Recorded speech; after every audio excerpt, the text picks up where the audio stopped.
Strahd got a nerf. We got buffed. Oh, let's go! Show me the patch notes. That Show would me be, the patch that notes. would be legit. On the patch notes, so the patch notes, you guys did actually get a health increase and ability score up improvements. However, you did get vulnerability to lightning. What? You know what? I'll take that. Wait, whoa! With the sky up there? I'm also seeing here Esmeralda cannot have babies with the tree in the Baratok Mountains anymore. What's that weird? Yeah, that was okay. So you didn't run into that quest line yet, but we were getting a lot of complaints, unfortunately, about that. And it was actually added into a developer that is no longer with the company. They added it when we weren't looking. So we don't affiliate with them anymore. In fact, we're changing Esmeralda's name now because we named them after that developer, and it was real bad. Fantastic. Okay, stop. Is her name Cassidy now? Or? Shut up! It's Catherine actually. Okay, good. With a K or C? This is important. Okay, it's with K. I don't care about her anymore. She knows that she got a thing on her. That K on her. Actually, you know what? In short for Rin. There we go. Okay. Shut up. Wait. Stop. Anyway. Welcome in, everybody. Hope you guys are having a wonderful time for episode number 99, one away from 100 versus Strahd. I am super excited. So excited, I forgot to turn on the music. There we go. Damn. That is great. I'm finishing ordering out from DoorDash. Let's get rolling, baby. I don't know if DoorDash delivers to Kresik, man. You might have to pay extra. Double Philly cheesesteak or a Morrow Cane double Philly cheesesteak. Could you imagine like a DoorDash like guard just drives like, how did you get in here? Oh, Uber pass, dog. Don't worry. It gets in every dimension. Strahd's just sitting there and he's like, I might be a villain, but I'm not evil. Listen, what if I want takeout? It's what am I going to do? Block all of them? Do you not understand how midnight Chinese tastes? It's just delicious. I just had Chinese. Actually, there you go. I got my water and I got my stress donuts. Dude, let's fucking go. Stress donuts for the win. Oh, are they the small puffs?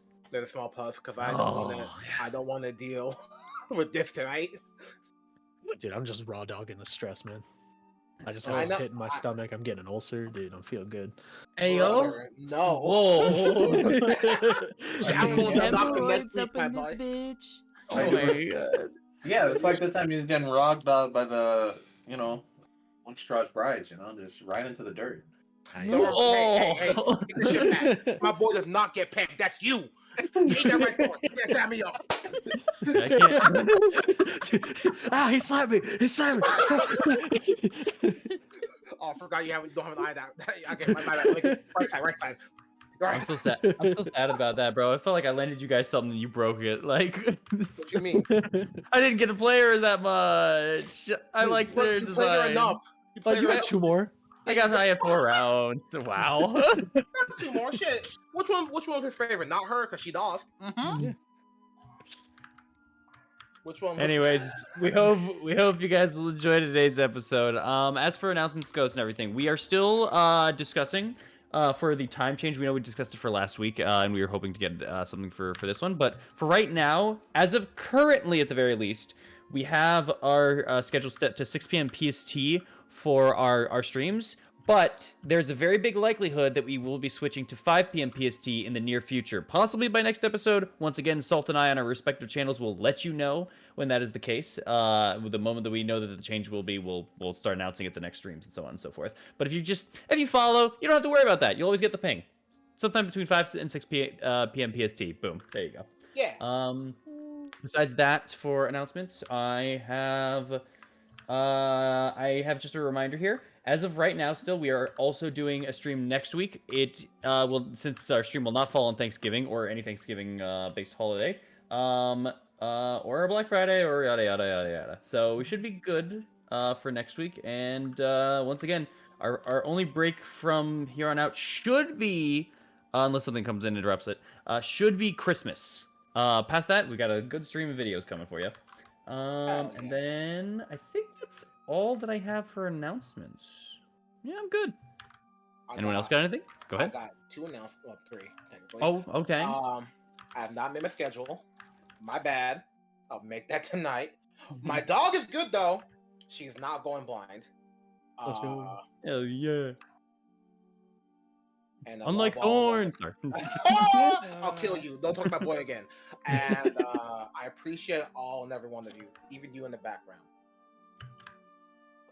But not you, though. You know who you are. Thank you, random citizen. I want to. Tried going as far back as my chair would let me. Do you think Metro Man load this Strahd? Yes or no? Metro Man? What was his name? The rapper? Mind? Oh, I thought you were talking about. Oh, Is that his name? Oh. Is that? Or am I wrong? No, I don't fucking remember his name. I just call him Markiplier because that's what he looks like. Does Markiplier he does not load look like Strahd? Markiplier. Does Markiplier load the his hero Strahd? from Megamind? Yeah, he does. Hello, everyone. Oh, the hero. Sorry. Yeah. I was thinking of the Jonah Hill villain. No. What the hell? We're talking about. Yeah, I was like, what the hell are you talking about? Okay, no, yeah. There's Metro. No, you're right. You're right. It's like I it think is it's Metro Man yeah. or something. Let's go. Yeah, I think you are right for Metro Man. Yeah. Sorry, I forgot. But what's it called? Where's my brain? I don't know. I don't need it for session. It's fine. I'll just make up things as we go. Let's go. Strahd wins. So. Whoa. I think that's it then. No one else has any announcements. We're good. Nope. Okay. Are you ready to begin then? Okay, let's get this roll on the show. Let's get it started, baby. Let's get it started in here. Not sing the original version, ha. Anyways, Gotta put my hands out for that one. That was not bumping. Oh yeah, no, the original. Well, actually, I'm not gonna say anything else. Anyways, I don't even know what you're talking about. Good. No one underneath the age of 25 does. I don't think. All right. Well, with that, let's get this started. Last time for Curse of Strahd. The Talons themselves have been faced suddenly with the ever-looming doom of a cloudy visage of Strahd looming over the town of Kresik, firing lightning bolts at whoever he pleases down below, instantly vaporizing civilians and guardsmen of the like, just firing off at them at rapid succession. The group trying to combine together ideas or figure out what to do. Some of the people inside of the Abbey decide to scrounge through and try to see what they could find to maybe combat him in the Abbey. Amaris ran up to the Abbey to join them, only to be barely avoiding lightning, while Eileen and Thorn went to go protect people that they could, from civilians to Ilya to eventually Anna, who was almost struck by lightning but was saved by Thorn and by Eileen and by Miki, and finally by Esmeralda in a redirected bolt of lightning, as she eventually trusted into the rest of the group to save the town, handing both Thorn and Eileen massive amounts of potions to at least attempt in some capacity to combat whatever it is in the sky. As that was going on, in the Abbey, after Amaris had arrived, Amaris with a plan to at least defeat the sky in some shape or form, either using the amulet or whatever it may have been, got over to Oknev and said, "Get me up into the sky," with some quick wit and some funny maneuvering, wrapping around a chain around Amaris and teleporting both of them into the sky. Oknev and Amaris took to the clouds, while Maro looked up and then looked back down at the town, seeing and thinking what he could do next, before Eileen, with her ability to fly, and Thorn with his newfound ability to fly through the help of oh my god, I just said her name. Esmeralda. Thank you. It's Catherine, remember, come on. Oh, yeah. Catherine, thank you. My brain was just like, it's Evelyn. I'm like, that's not it. Esmeralda. Also handing a potion given by Esmeralda to Maro to also join them in that flight high up into the sky, and where they flew into the clouds before they formed into this full-on visage of Strahd, who spoke to them in strange mannerisms and ways, before they all engaged in combat and fought through both these hands and this head of this Strahd figure, fighting through the clouds, breaking through the lightning, hitting through these forms of mist and clouds and whatnot, and a few bats. The team eventually came out victorious and barely managed not to fall and plummet to their doom. With that is where we last left off, as the group is now descending from the clouds above the town of Kresik, with still a bit of time left before their flight runs out. And that's where we last left off. So let's get into it. Eileen's just gonna stop as she's like descending down. Hey, don't freak out. All right, I need a second to think, okay? I'm gonna see you guys down there. All right?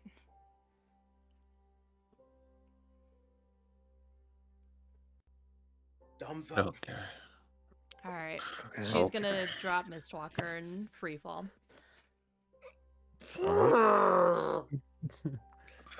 Don't forget. Eileen, amongst many of you, as Eileen was one of the people that was still higher on up, as some of you had already began either descending or were descending as a group or had fallen already a little bit, such as Amaris and Aknev. Eileen lets go and begins plummeting far faster than any of you can naturally fly. She just starts making her way towards Krezk, nearly 1,000 feet below. She had a feather fall. She must have a reason to be fallen. She doesn't have a history of just falling from high. I was just gonna look at the rest of the other two and just like, once this is all over, we need to talk. Yeah, I agree. I got something to say to everybody else first, though. We need to get over to the safe house. Yeah. You just go look at Aknev. How much longer do we have? How much longer do we have, Mr. DM? You're looking at about 8 minutes. 8 minutes. 8:30. So yeah, about that time. Yeah. Fair enough. I'm just gonna dive down. Not in a free fall like Eileen. I'm stuck to you still! I'm gonna follow them. Then it looks like the parachute aspect as you are going downwards, and as the other half of the body of the bat now finally comes off as Miki's just finishing up her meal as you follow down as well, Thorn. You all begin your descent. Eileen. Mm-hmm. How is Eileen falling? I'd like to imagine it that she just, when she lets go, she lets her whole body fall forward until her body is kind of like, not in a parallel, but like head first, feet up kind of position. And she's reminiscing about everything that just happened. What does it mean for her group? What Thorn did. But she's also realizing that, like, she's been through a lot today. And that maybe she just needs to relax. And just trust the people that she cares about. As you begin falling faster and faster from the clouds, Krezk goes from a blip for you to a gated area, to a lush gated area with trees, with smokestacks, with people. And as you look to your side to where you know the castle to be, where the sun is still ever so present, its light just barely shining, you hit sudden darkness as the abbey begins to cover the rest of what light remains. You have maybe 300 or so feet before you hit the ground. And as you start looping everything that happened in your mind, what you focus on, the different aspects and details, this newfound trust, this form and everything, I just want you to throw me an investigation check real quick. Oh, okay.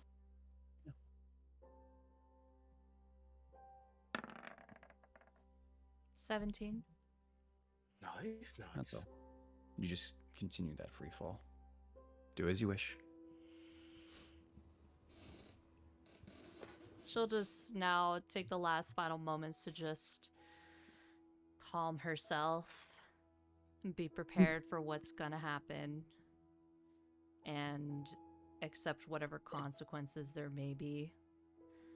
And then maybe around like the 100 feet mark, she'll use the remaining of Mistwalker to like kind of have a curve so that when she falls, she doesn't break her fucking legs, to curve up and then descend slowly.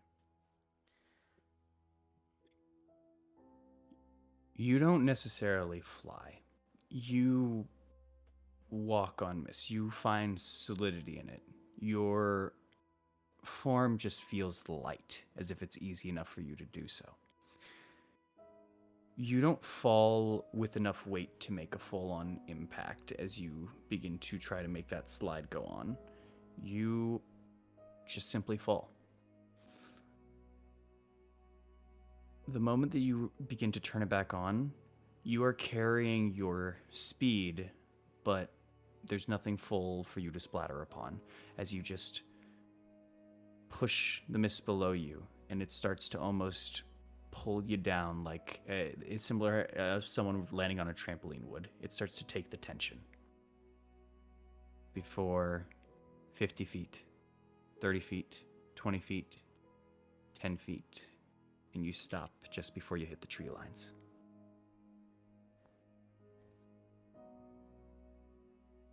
And then I'll just, I'll descend onto the ground. As you are also the first one down, I would assume in this regard here. I would say also, Amaris, you could see this as you are closer to the ground in your amazing vision. You know this town was attacked, and you know it was hit, and you do see some forms of those smokestacks that you saw also being smoke piles. You know that the town was hit, some trees were hit, the city was attempted to at least be, set on fire in some capacity.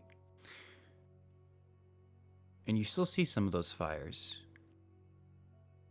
But you also see swarms of raven. Mostly surrounding some of the fires, as you see there is a fire still burning from being hit here. And you see another fire that was hit over here. Those are the two ones that still burn. You see that there's one that's already been doused here. And with the ravens, some of them seem to be carrying pails. Sometimes two of them are flying, sometimes just one. And a lot of them seem to be coming back and forth from the pond. Team Raven. Team Mardukov, my friend. Team Mardukov. God, I love them. I can't wait for Strahd to attack them next. Don't forget about the Order of the Feather. Like, we can order the chicken after they get cooked. The rest of you begin to continue on that descent as you do see that the night is slowly taking over this town. There is not a crazy amount of time left before eventually the full-on night will consume this place. What do you all wish to do? I'm gonna unchain myself from Amaris. So In she the- can... once you land, right? Yes. Okay, I was about to say. I don't know if you guys are still in the air or not. So I don't know where I'm going. I mean, Yeah, doing I what we was- said we were gonna do. I We're going was, so fast. I was wondering, did they land? If you guys are just flying down, like straight down, either it depends if you're in a hurry or not, but you could get there in like a minute or so. Yeah, just Slowly take your descent. We should. take- Well, I mean, not slowly. It's still I We still have should- the ability to fly. I'm gonna fuck with Octave a little bit here. We're gonna get to It's our like- destination, but it's gonna be like going off road with like a car that's not meant to go off road. Like that's essentially It's- like what I'm imagining is like, you know, like the giant dog that sees like a squirrel or something and just drags the owner on the ground. It's On a like, leash. being like, "Ah!" My brain was going like like the Nathan Drake like behind the plane, like with the like holding onto the boxes and the containers, like. Man, that's how Mars essentially flying down. Yield! Just like Yield! I don't have the body right now. But like not complete reckless abandon, like safe reckless abandon. That's not reckless, Dad. As you regret your choice in flying on Amara's Airlines Oknev, she does descend in a rather swift fashion as you will get to the ground as well. I would Thorn, like to Mara, do you tricks guys then. Okay. As like air tricks, like feeling like when they're skydiving and just kind of like flipping through the air. That's what I'm doing. If I have to get dragged along, I'm having fun. Fair enough. Go for an acrobatics check. Oh shit. I mean, easy. Without the d6. 12. Shit. 12. Most of the time is spent readjusting, but it's not as horrible as it could have been. You at one point in time tried to kind of do a midair splits, and then you suddenly spin way faster than you were expecting to. Like for a second, you close it down, and you just try to right yourself, but you don't. It's not as bumpy as a ride as it definitely could have been. Yeah. Uh-huh. So earlier there was a home full of children. Yes, that was the safe house. Okay. All right, then I'm. So as just as a refresher for everybody, there is the safe house over here that was designated as a safe place, as they wanted to get one far away from the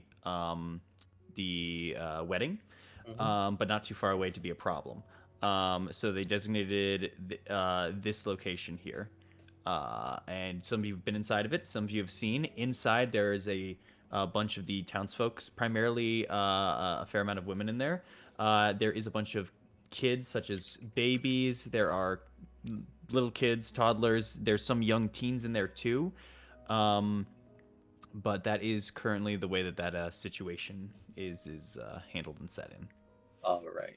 Yeah, and the only people that you know that you last saw there of the group was Anna, Esmeralda, and Ismark. We're all good. rested and or set there.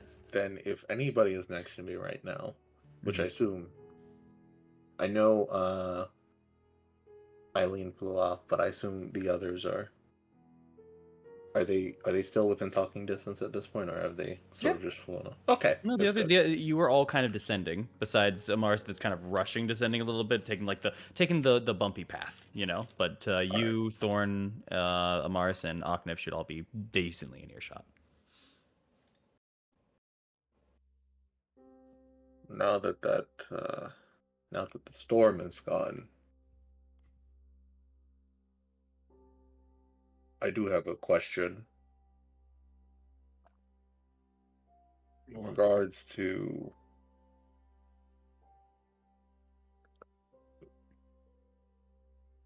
the rest of the Abbott's sort of entourage, Vasilka, the Bellevues, and a smattering of others.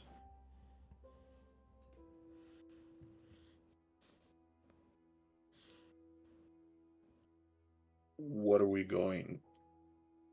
I guess not we, but what is the plan for that going forward? Do we let the town decide? Do we handle ourselves? Do we take stock? I think we get our bearings right now and figure out everything that just happened. Make the explanations, and then we can deal with the Bellevues and whoever else is part of the Abbott's entourage, as you say, later.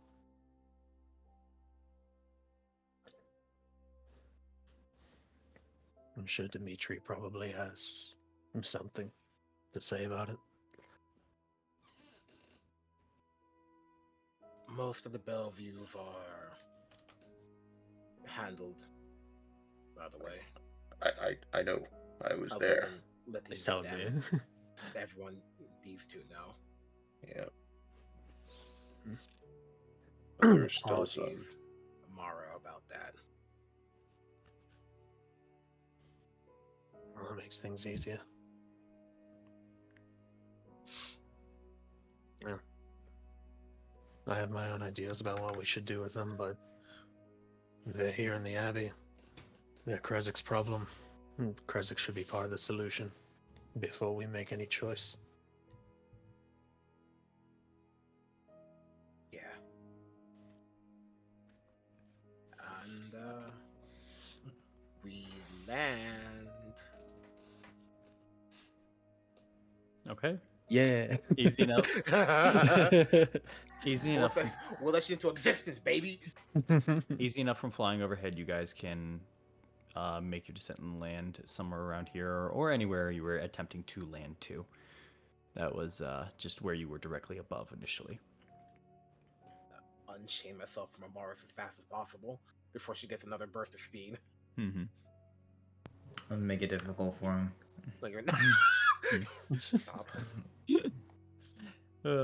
I mean, you have the power here. You can always stop concentration on flying whenever you feel like it. I'm letting you have fun. Yeah, Also- so I'm gonna also make it difficult. No, have fun flying, not with me. And so, hi, high caliber. Stop saying that shit. Anyway, I unchain Amaris. Sorry. Fucking high caliber. I'm sick of you. Do I see them? Yeah, you can easily see them descend. They're a group of figures descending from heaven. There's not a lot of them usually, so. Alright, I'm gonna walk up to them just to greet them from the ground. Hi, we're all gonna need it. What? What happened? Oh my god, they got Sorry. it. MR's got taken I away. muted myself like guys, like I was Like, like last minute on crap. accident. She's gone. She's gone. She teleported out of there What I'm somehow. saying You don't know is, how. like, what I'm saying is, I'd say, hi, we're gonna need to talk later. Yeah, I also wanted to talk to you guys later too. But and then she's gonna look to Thorn, walk up to him. Hey. Hey. For my reaction back at the gates, I'm sorry. I shouldn't have responded that way.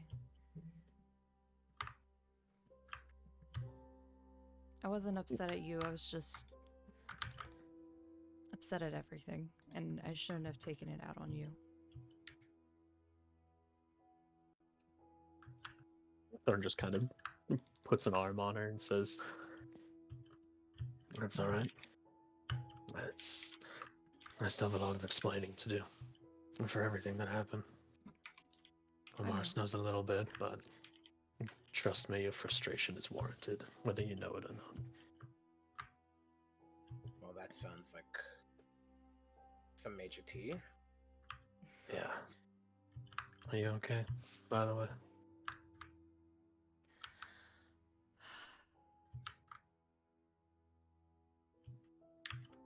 Honestly, no. I feel like I failed. But she'll shrug. I'm just happy that we're all here. Yeah. Me too.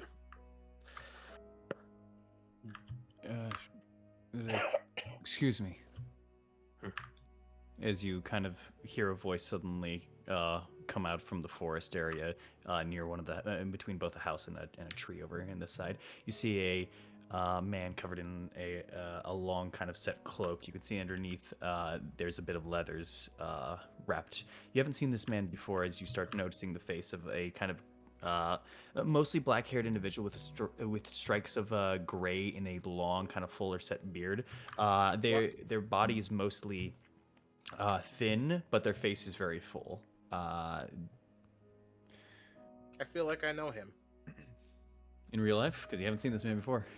Well, no, that usually people we don't know becomes a old time vampire hunter. Just throwing it out there. Talons, I presume. Yeah. Jericho, of as he puts a hand to himself, of the feather. I was wrong. We had gotten word that there was Well, problems here. We've been putting out fires. Is there anything we can do? Maybe make a sweeping, sweep around the city, make sure there's no more vampires that could be hiding around anywhere. We've Don't been want taking another. We've been taking looks. As far as it was, there seem to have been focused onto the walls. They have since receded. So the birds say. That's good to know. Then And focus on the fires. Make sure they Alright. don't spread. If anybody Alright. else is kind of struggling or straggling up there, send them to a safe house over here. I'll go and you lot look like you need something to do. I'm gonna go help them. No problem with everyone. Yes. Yes. We all need to be together for this. Then you guys want to come with me then to go help them? No, I can, this takes precedence. I can manage. The fires are not too big yet. I will tell the others as well. Good luck. As this man just kind of turns around, looks over back at you guys, puts on the hood, backs up into the trees, and begins to shift into the form of a raven before flying on off. Jack. Are you gonna do this out here, or? No, we need to go to the safe house. Either Dimitri will be there or he'll show up, and then we can talk. Don't you feel like? Don't you guys feel like the fires take more precedence, or is this talk really more necessary? It's necessary. I do want to take a look at the fires, but at the same time, they've stated that they can handle it. They're not too big. You, besides the, sorry, the traffic in the area currently is very minute. There is no people going around, just the airspace kind of above being hit with the occasional birds that are heading over and flying from here to here. So they're not going immediately over you, and some over into the forest here to stop the fire from spreading. The fires do seem at least somewhat manageable, if not able to be completely handled by these individuals. Some help could probably speed it up, but don't think there's going to be that bad of damage. All right, Yeah, it seems Let's go if it had gone much longer, it could have been way worse. let's go to the safe house then.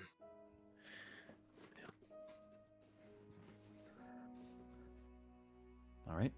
You know, for us winning, all of you seem very crestfallen.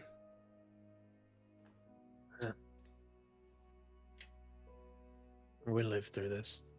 Don't know if I'd exactly call it a victory. We can We're over decide how that means later. All right then.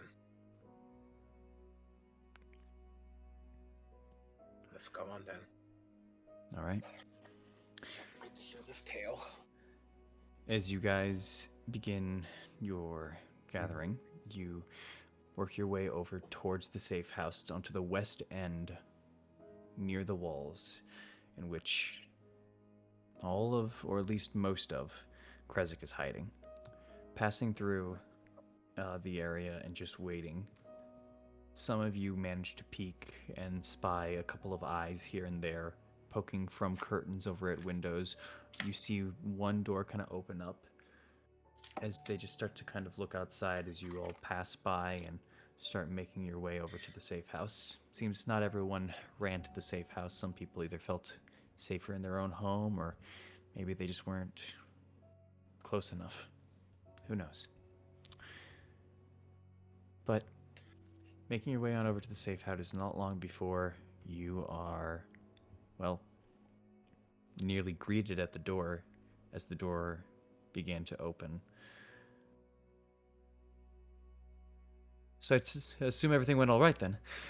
As you see Ismark still kind of holding himself onto the side of the door, not as pale as he once was, with a large group of people behind him. Well, no more rainy days for the most part. Yeah, the lack of lightning was a little bit of a clue. Yeah, we won. Good to see you made it, Ismark. You too. Oh, but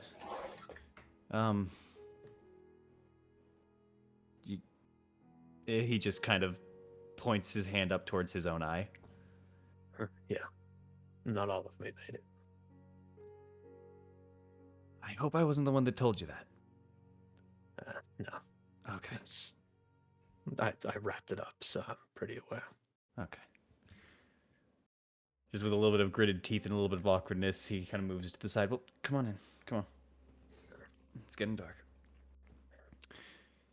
As you all start kind of going on in, Ismark seemed to have very much faith in you guys and a large welcome, but not everyone either seems to have known full on what the plan was or capable, as you are met with a lot of concerned faces. Not of your entry, but more so of whatever lingers behind you, whatever is outside, the problems of.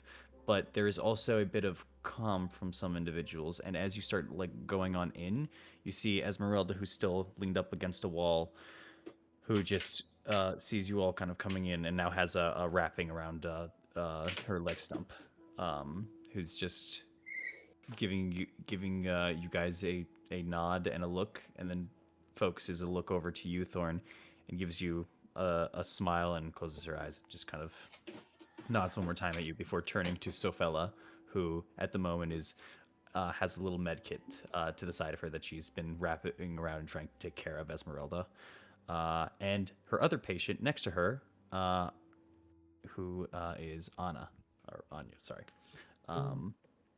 who is covered in electric scars.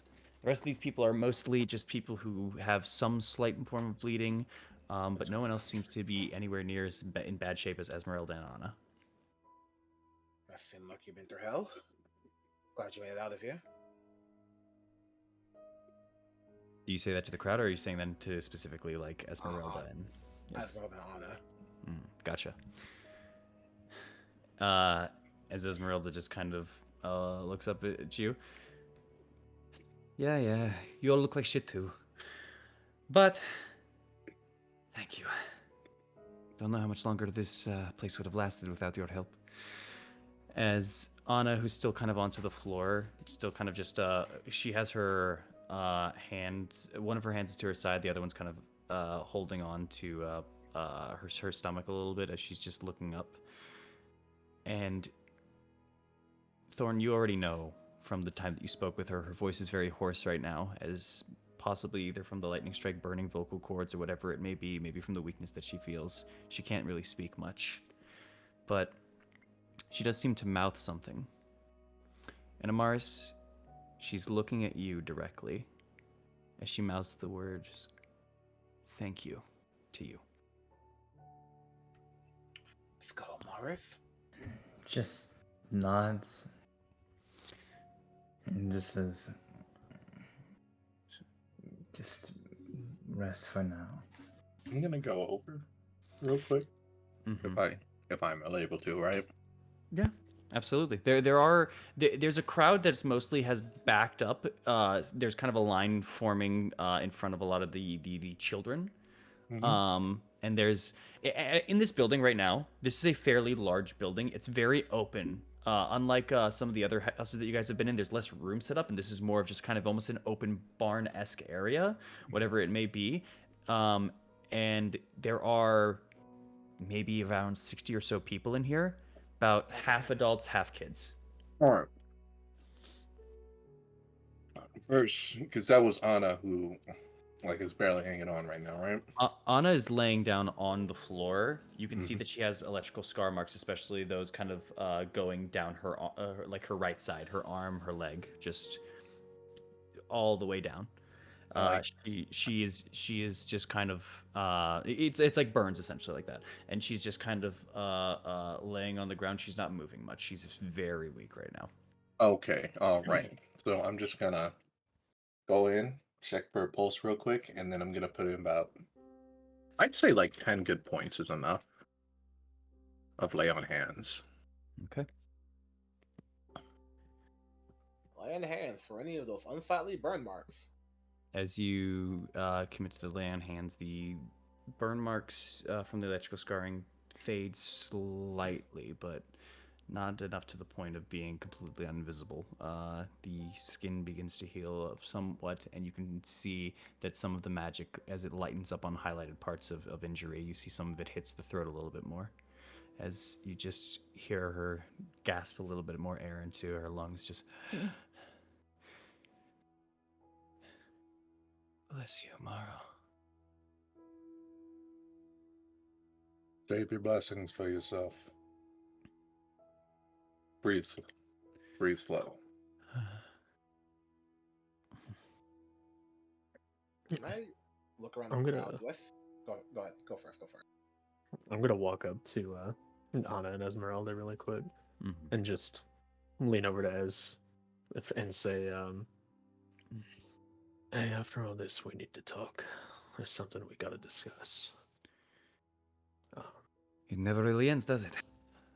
No, this is just the start. Well, I'll get my leg back and then we can discuss. It looks like you have a little bit on your mind, unless you have something to say right now. I have something to tell Anna. I'm waiting for Dimitri. Do you know when he'll be here? I haven't seen him in here, as far as I know. And with that little healing, as you kind of in range, since you're both close to each other, and this wasn't really private, Anna just kind of goes, "He went to help the soldiers, making sure they're okay. Seeing what we could have done when the horns blew."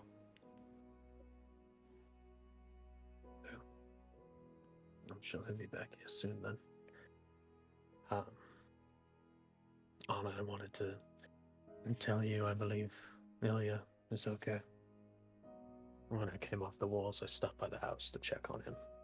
And I told him to get away from the windows and make sure that he was kind of in a safer place. So, if that was on your mind, I don't think you have to worry much. She just kind of closes her mouth, and you can see it's kind of bite-tighting a little bit onto there for a moment before the eyes follow suit and just kind of begin to close. She just gives a slight nod, and you see that tears are starting to form around the eyes a little bit. Oh.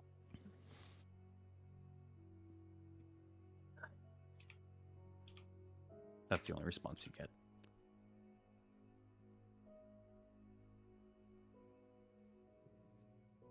Can you get a message to Dimitri? Can you get him here? Strahd might hear it. I don't care. Let me check. Just tell him to come here. You don't need to add a bunch of details or anything. Just we need to talk about what happened. You mean to I can just go find them. I don't have the spell slots to cast that anymore. Kind of leaves it all up there. Then let's all just wait for a little bit.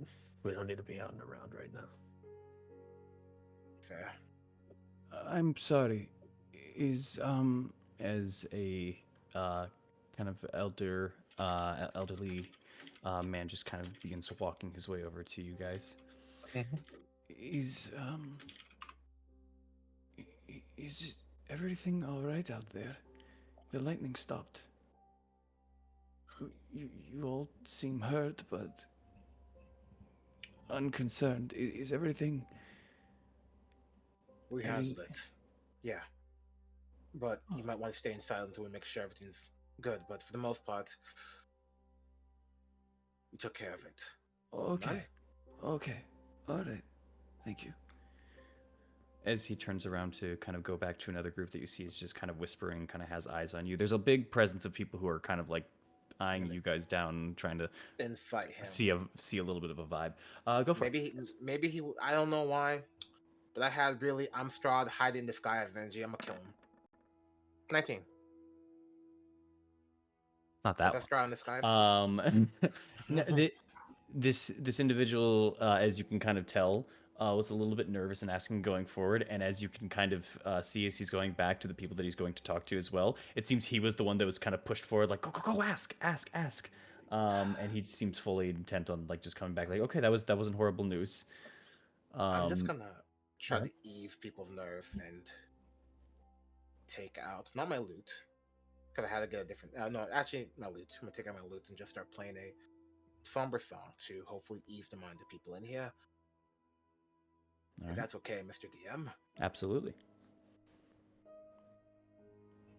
All right. Shall I roll loot? Sure. Roll your loot. And you have proficiency. Get your proficiency in there. Either Hell charisma or yeah, that's dexterity. a 17. Big fair. Actually, also, sorry, I want to change it. It would be charisma or constitution for loot. Constitution. Oh, I'm thinking of a flute. Excuse me, dexterity. I'm thinking of a flute. I Yeah. thought you were saying, bro, your Okay. fingers are so For fucked breath, up after for being breath. up there. Yeah. Like, but No, that's on me. That's on me. With that, the tune kind of wavers through and kind of goes through the place. It mixes in a little bit with just some minor talking from people. There's conversations going by. Some kids are crying in the background too. A lot of them seemingly spooked from the lightning, but that wasn't really new. And it starts quieting down at points and then getting louder at other points as it doesn't really end while you guys wait here. But there's at least a nice tune mixing into the air and bringing at least a presence and a small calm to others, as it does just give a general quiet to the building, and less of a quiet waiting and a more of a quiet calm. Are you all waiting there for Dimitri? Yeah. Yes. Can I short rest? Yeah, I'm trying to short rest Yeah, you during wanna this. try Yeah. to- Please. You guys can start a short rest. Yeah, I'm just gonna. I want to spend my time, because I know Sophella is healing. Just gonna spend my time helping her out. If anybody needs healing, just aiding in medical things like that, helping these people. Sure. I want everyone to know. Everyone that hears this song gets a song of rest, and that includes the NPCs. And then, will that take up? Oh, that would prevent me from taking a short rest, correct? Or... From you helping people and bandaging them and such? Yes, that would. Okay, yeah. Then let's do it. Yeah, I'm gonna help. No. Please help me roll my hit die. Please. It's okay. We're need- approaching long rest time too, Yeah. so this is just a treat. Bro, we are not getting a long rest. I do not know why. Begging you. Anyway, let me out. Let me Yeah. go home. As you all spend your time, as you go around healing people, I will say that just roll me a general medicine check. Oh man, general medicine.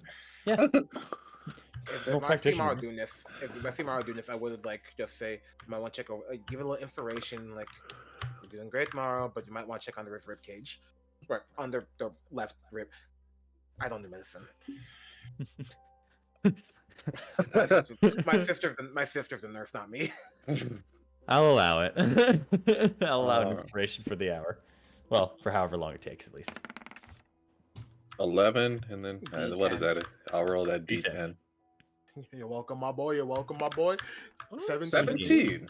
There's a couple of people who are actually injured. Not everyone was. You also know that from a lot of the people that took hits, it was almost immediate either eradication or evisceration or whatever it may have been for a lot of these individuals. You passed by some of the bodies that did get hit along the road when you were coming up here. Not too many from your perspective and from your area. You saw maybe about from the path you guys would have taken. You saw about 2. But It's still a lot comparing how many lightning shot down. no, in the time span of everything that had happened, there was probably around 30 lightning bolts or so. God, that's 30 people. No, 2 people. 2 didn't kill people. That's Esmeralda's and others 28 didn't. people. And some started fires, so we'll see. Hopefully. During this time, can I ask about Yes. something?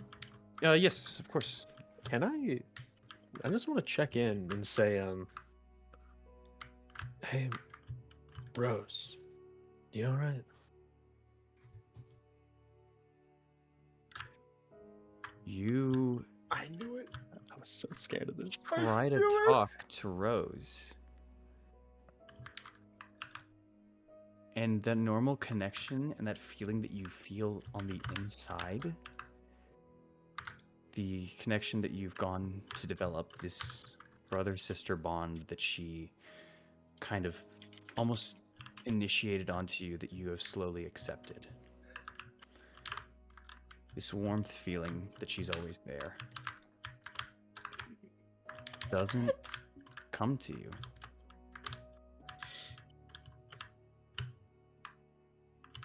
And your heart begins to sink.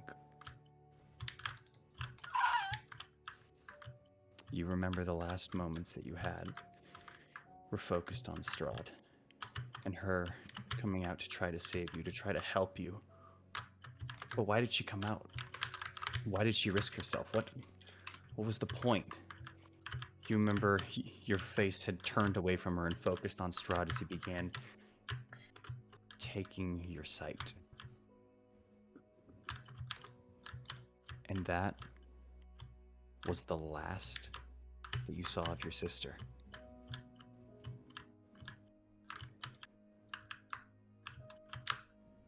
Until you feel a weird, strange moving. Something's moving in your bag. I check. You untie the latch in your bag, and then you just keep it there for a moment before a small plush hand comes out from the top, and then another, and slowly the head of Miss Tuffy pops out of the bag. Thorin? As you hear Rose's voice coming from Miss Tuffy. The doll that you had found her with originally. Continue. Sorry. Rose, is that you? Thorin? I'm still here.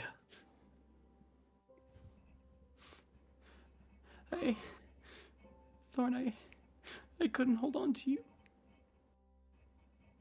What do you mean? When Strahd attacked you, when he did whatever he did to you, I was slipping. I couldn't feel you anymore. I couldn't hold on. I felt like something was pulling me away, something was pulling me up, and I tried reaching for you. I tried grabbing anything, and I couldn't, but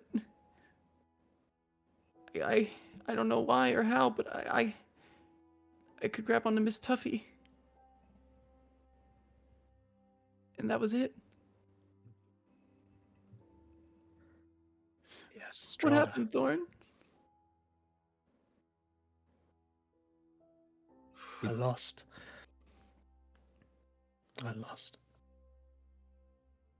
Strahd took something from me. But I'm just glad you're okay. As with what little strength the doll has, it pushes up out of the backpack, jumps off, hits the ground, is maybe about 8 inches or so in size before it runs up to your leg and grabs and holds on and hugs it. I'll hug it too, as much as I can. Don't scare me like that anymore, please. I don't want you to go. I don't want to be gone. I'll do my best. So, Okay. you can't latch onto me anymore? No. She looks up at you for a moment, and you can hear these cryings and everything, but the doll's face, nothing changes. You just hear the voice kind of emanating from her as you have now kind of kneeled down onto her as she looks up at you. There's one more thing. What? You know how I can see things that other people can't? Yeah. It was really hard to see yours. There was barely anything left. I think that's why I couldn't hold on to you. Are you dying, Thorn? No. Not yet. I'm still here. I'm alive. This isn't the end for me, not by a long shot. Strahd just took something that doesn't belong to him. And I'm gonna need it back. Then let's get it back, okay? Take Yeah. me with you. I wanna know. You might be able to latch onto somebody else. Do you want me to ask Eileen or Amaris? Thorn, I'm a little worried. But I can try. Why would you be worried? When I got out of you, I felt a pull. Something was taking me away. And I'm worried that if I try it again, I don't know if it would work, but I can do my best. No. I'll go back to Miss Tuffy if something happens. But I don't want whatever it is to take me away. If you're worried about it, stay with Miss Tuffy. You'll be fine. Okay. I'm sure glad Miss Tuffy doesn't mind me taking over her for a bit. She still hasn't said anything about it either. It's been a long while. I love Yeah. Miss Tuffy. I'm just glad she was Yes. alive. Or else this might not have worked.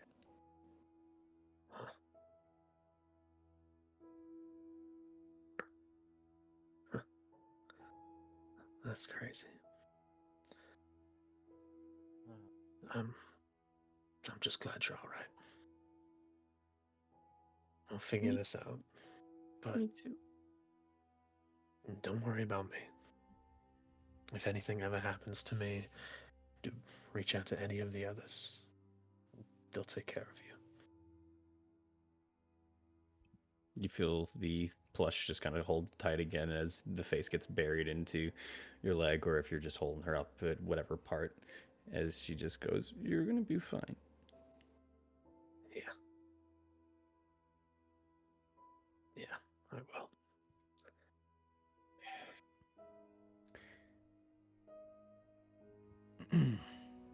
As Hey, that's yo, Chad. happening.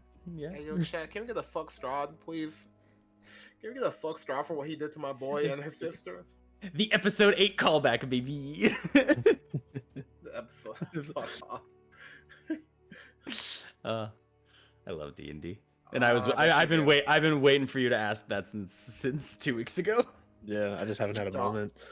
I was so worried for that. I'm like, please let her be around. Oh. Anyway, what happens next, Mr. DM? We will Well. gun ho, don't worry. Well, Morrow, as you go around healing and giving people any form of help that you can, you find out that there a lot of the injuries that had happened to people, since a lot of people were either instantly taken out, were injuries of either twisted ankles of immediate running, people that were splintered from some of the destruction of some of the chairs that had happened during the Abbott's case. There's some people that have sustained minor injuries, but almost everyone who was seriously injured either unfortunately already perished or did not end up here. So it's mostly minor injuries that you were easily able to kind of mend and take care of and help on to people. Many of the children were safe and are still safe at this point in time and have no injuries. Other people, some of the people that you start going through, every once in a while you get the occasional, I wasn't hurt in the attack, but my arm has been feeling a little weird lately. And some people Oh are starting my just to God. ask for a little bit of help here and there as you're just kind of going through. If you wish. Yeah, I'm gonna pretend I didn't know. I'm gonna pretend okay. like obviously and just do it because Mhm. like, bro, it's I time got of the- crisis. If they need free healthcare, I guess they're going to the church of Morrow. I got this crick in my neck and I don't know what's going on. Just My put some back Robitussin on killing it. It's me. all fine. Ain't no Bro, fussing with the fussing. if they had Robitussin, that light wouldn't do damage to them. I'm just throwing it out there. That's true. It's a potion in this game. It's a legendary item. Hey, yo, for real? Yo, let me get it. I got you, Mr. Donut. Yeah, and as you guys are going through, you begin then waiting for Dimitri. you begin waiting for Dimitri and just any sign or anything of him. As 5 minutes pass, 10 minutes passed, 15 minutes pass. As 20 minutes pass, the door has a knock onto it. I'll open it. Is it housekeeping? There's a small barricaded latch onto this door. You can easily open and remove it to open on up until you see standing there is Dimitri and a guard behind him. Dimitri is mostly still as he was, but has now put on some armaments since you last saw him. He has a little bit of almost ash or whatever it is streaked across the right side of his face. And you now also notice as well a scratch over onto his right shoulder. Claws in nature. I found But- some spawn. Only one remained. But I didn't have to do whatever you all did up there. I saw you as you flew up. I'm glad How you is guys made everyone? it alive. Everybody's managing. Anna took a hit from a lightning bolt, but she's alright. Well, alright is putting it mildly. She's alive. She's gonna need some time. There's a bit of a shock to those words, but the all right and the affirmation for it before he just kind of tries to a little bit make his way in. I'm sorry for the delay. I had to indulge in checking in Ilya. Now I must check on Anya. Oh, Anna. Give me a moment. Alright. He's cheating. I keep saying Anya. I don't know why I'm saying Anya. It's ruined me. It's I'm messed up. I checked on Ilya too before I came here. I told him to stay away from the windows, so was hoping that he was alright. Good to hear he is. There was only a fire across the street, but he's fine. Good. Let's go. Thank you. Yeah. Check on your family, but we need to talk in a minute. All Yes, of us. Yes, of course. And thank you. The holy water was a good idea. It saved a couple of lives up there. Yeah. I'm glad. As he passes you by and goes over to where Anna is and lays or sits down next to her, as he just kind of grabs onto her hand, and they have their own discussion. Unless someone wants to listen in, it's just going to be a moment for them otherwise. But Let them talk. Let them Yeah. talk. Yeah, That's- give them that's some fair. time and let him come over and be like, "What you need?" And then the depression starts. I get a vibe right now of like the group. Can everyone insight like what's everyone kind of Absolutely. feeling? If you're hiding it or you feel as though you just want to be out with it, you can say it to Ognev. If you're hiding it, though, just deception check and roll an insight, Ognev. Ha, here you go, buddy. Watch this. It's gonna be like These are complex people. 16. 16, not too bad. I'd say that at least get a general vibe from people. But if anyone's trying to hide, roll deception. Who's hiding? Hearts on sleeves, these people. All right. Which one's No, hold on. Uh-oh. Oh, you hiding it, Amaris? Ooh, okay. Currently, yes. Ooh. Not Damn. well though. Damn. Not Damn. well. Damn. Like an open book. No, I was kidding. Yeah, everyone just give a general vibe of how you are. You don't have to go deep into your thought, but like just a good general mood of your guys'.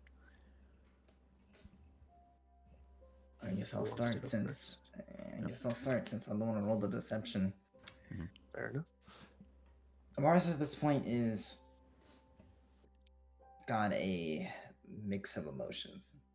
She's most of them are negative, which it's an there's a bit of annoyance, anger, sadness. She's trying to do her best to mask it to just to help the people, but it's not really going well.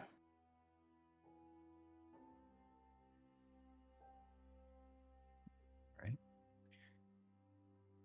Thorn? Thorn is very straight-faced right now.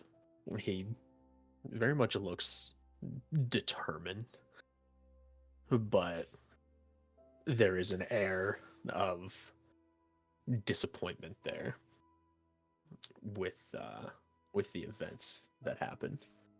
But for the most part, it's just kind of a 1,000-yard stare right now as he waits for Dimitri to ask about what he brought up. Fair enough. Eileen? Eileen, man, she wears her heart on her sleeve, honestly. She looks sad. But it's like as if she's still clinging on to some aspect of hope, but she knows that she needs to remain realistic. And at some moment, she kind of looks over at everyone in the group to, like, see what their reactions are like. But other than that, she's just keeping quiet. She won't say much.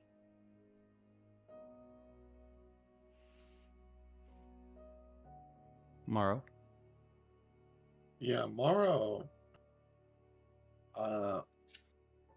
For the most part, he's looking around. He's sad about the loss of life, but he also feels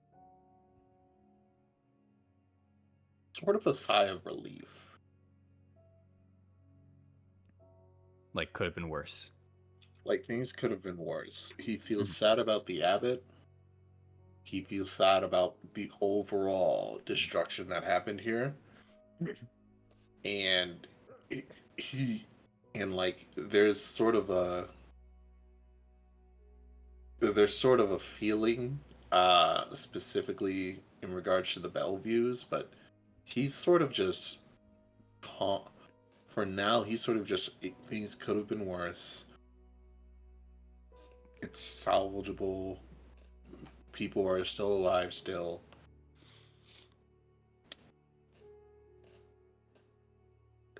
It's not bad. Grief but relief. Yeah. Okay. There's your vibes.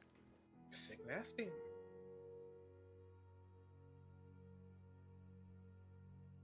All right. Cool. Tight.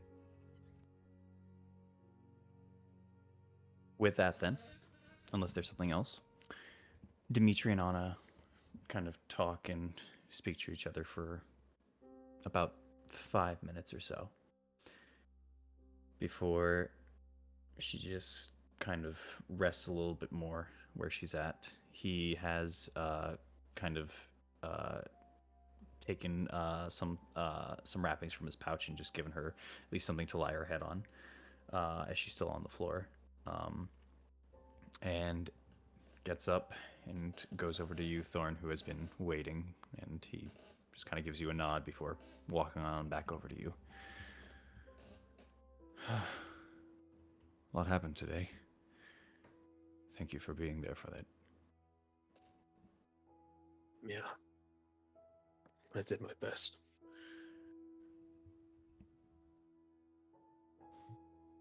We have to talk about what happened, though. Of course. I will update you on what ended up happening on the walls, and you will tell me what happened in the town. I'll tell you what happened on the walls, too. Yes. Right. As he kind of walks you on over to another area. There are now a fair amount of eyes on the two of you, as I well. want the group to be with us as well. Like this is a whole Easy group enough. thing. Yeah, easy enough.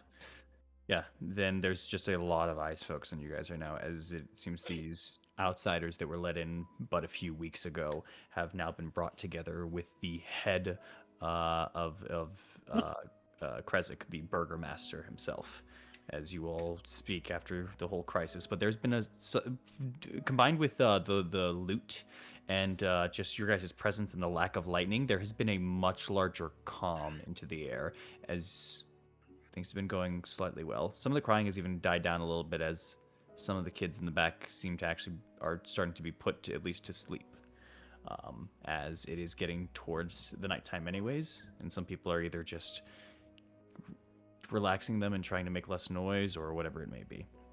But you all gather up to a spot with Dimitri.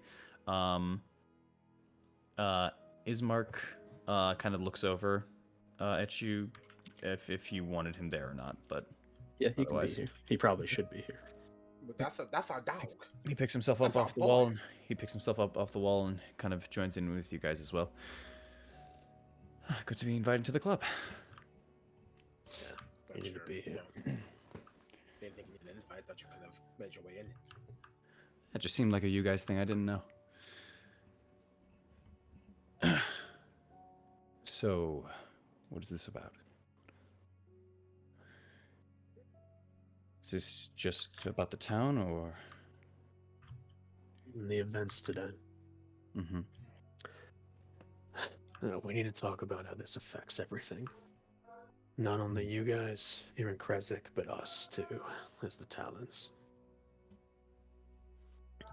I'll start from the beginning. For everybody who doesn't know.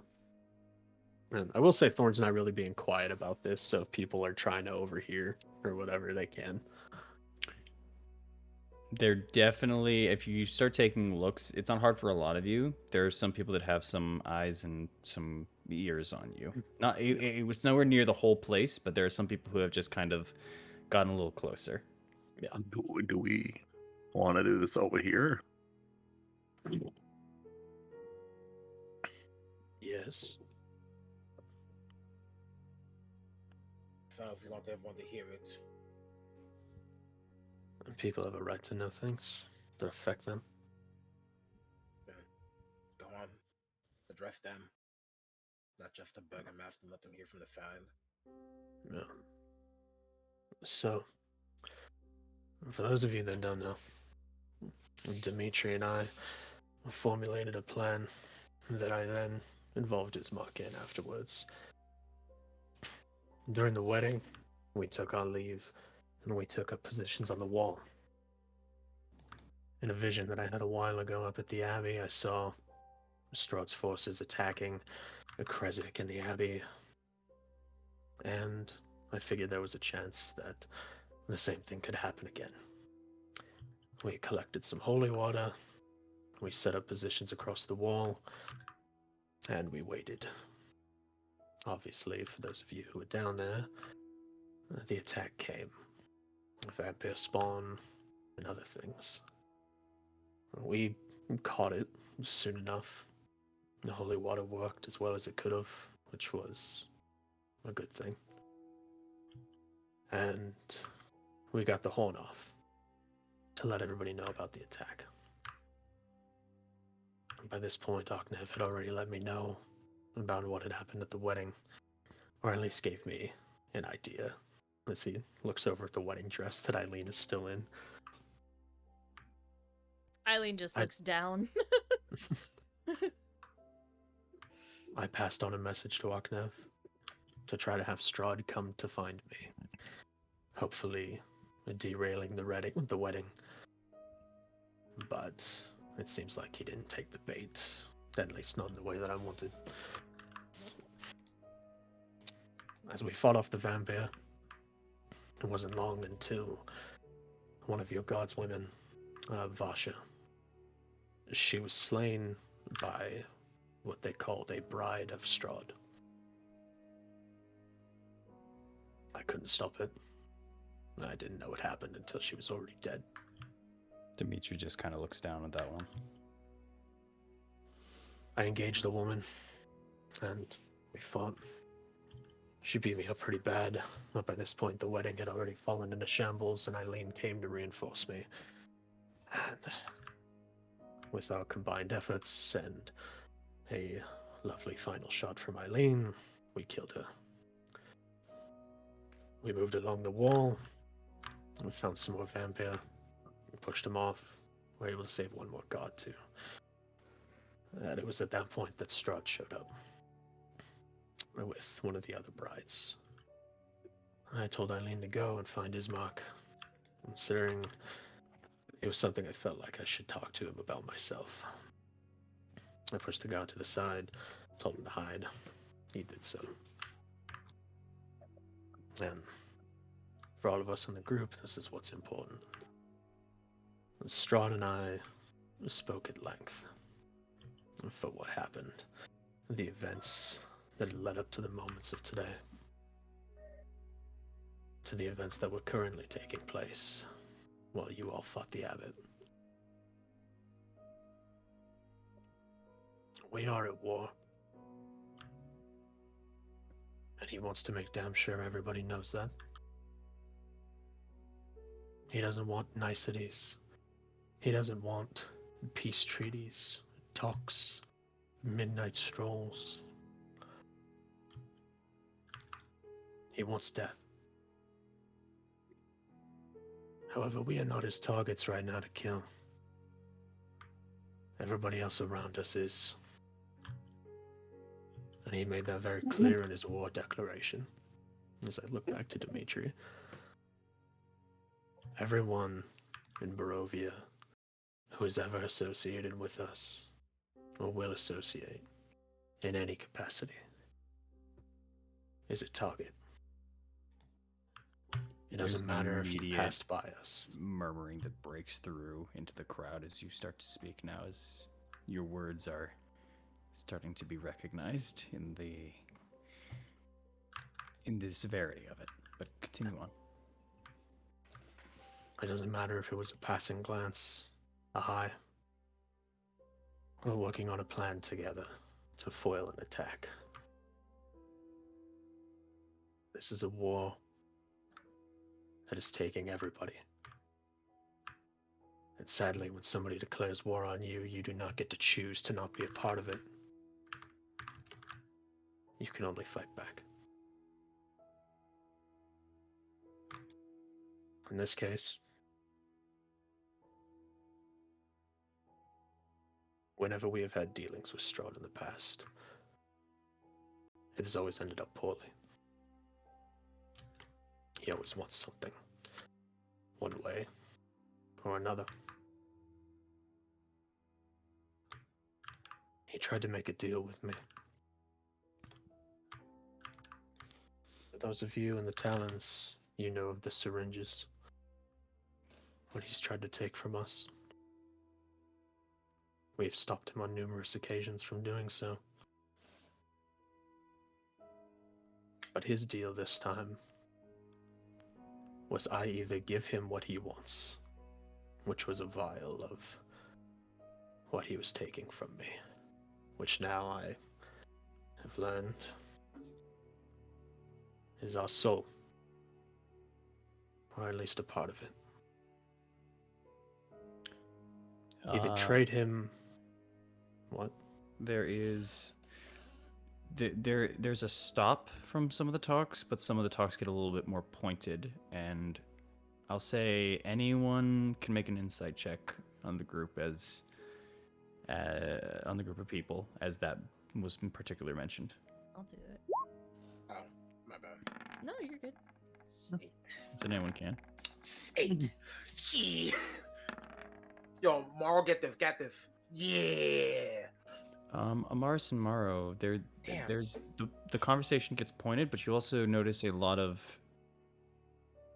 confusion and almost realization, and you start to notice that there are some heads that turn in certain directions as you slowly make eyes contact with someone who now you see is looking very intently over at Thorn. Amaris, you especially recognize this person. It's Kretyana. It was the midwife. No, the one who spoke of soulless people. Ooh. Yeah.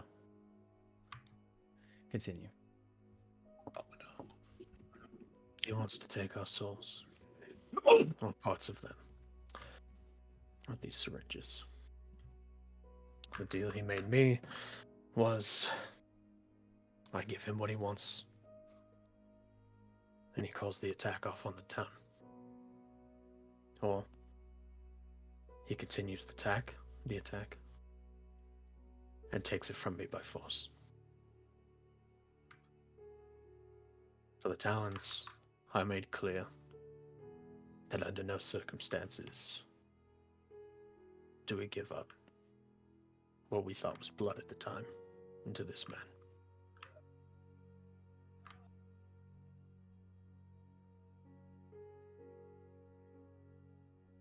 I tried to stab Strahd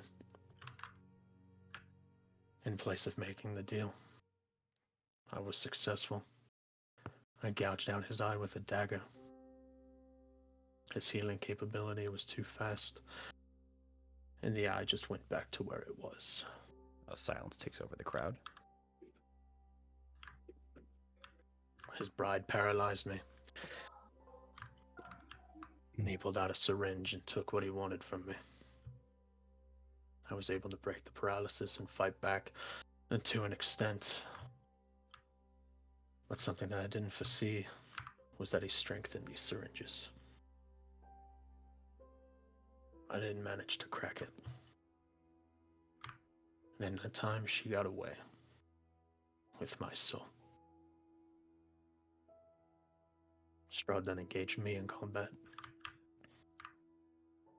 And for everybody that can see, he took the term an eye for an eye, quite literally.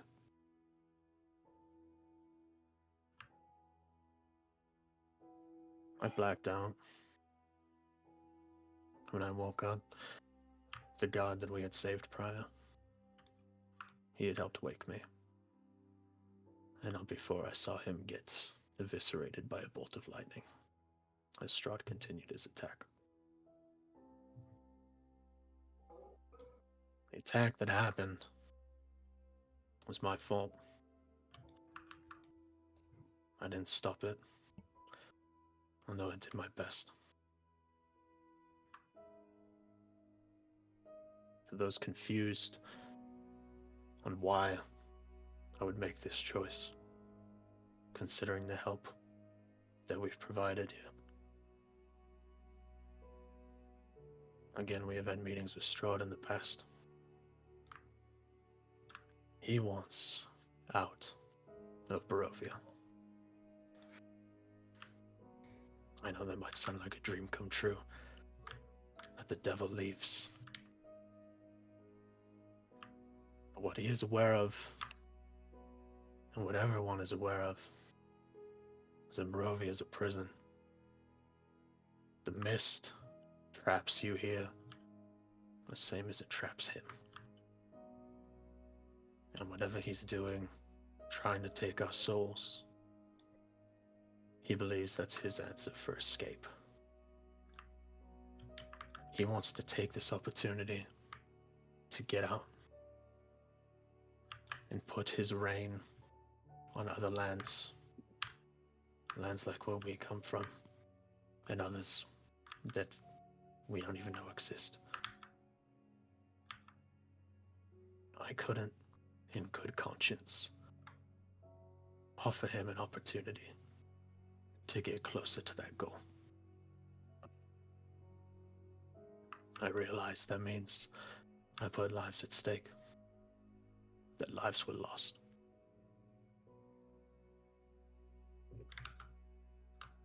But it was a decision I had to make. Just not one that was made lightly.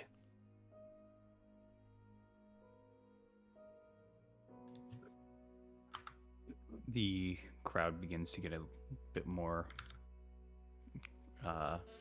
little louder, a little bit more of conversation kind of brewing forth and going through, and you're seeing it kind of getting towards that boiling point.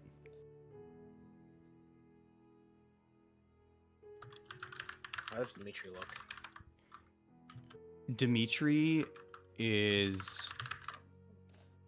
Dimitri throughout this time has had his eye on Thorn very seriously, and then has had his eyes over to the people. You saw him glance over at Anna before as well while the star was going on, but he kind of centered back to the people. But you see he's not looking at someone in particular or the group. It's almost as if he's kind of just looking through and a little down, sinking everything into this. All the thoughts. You see he's in deep thought.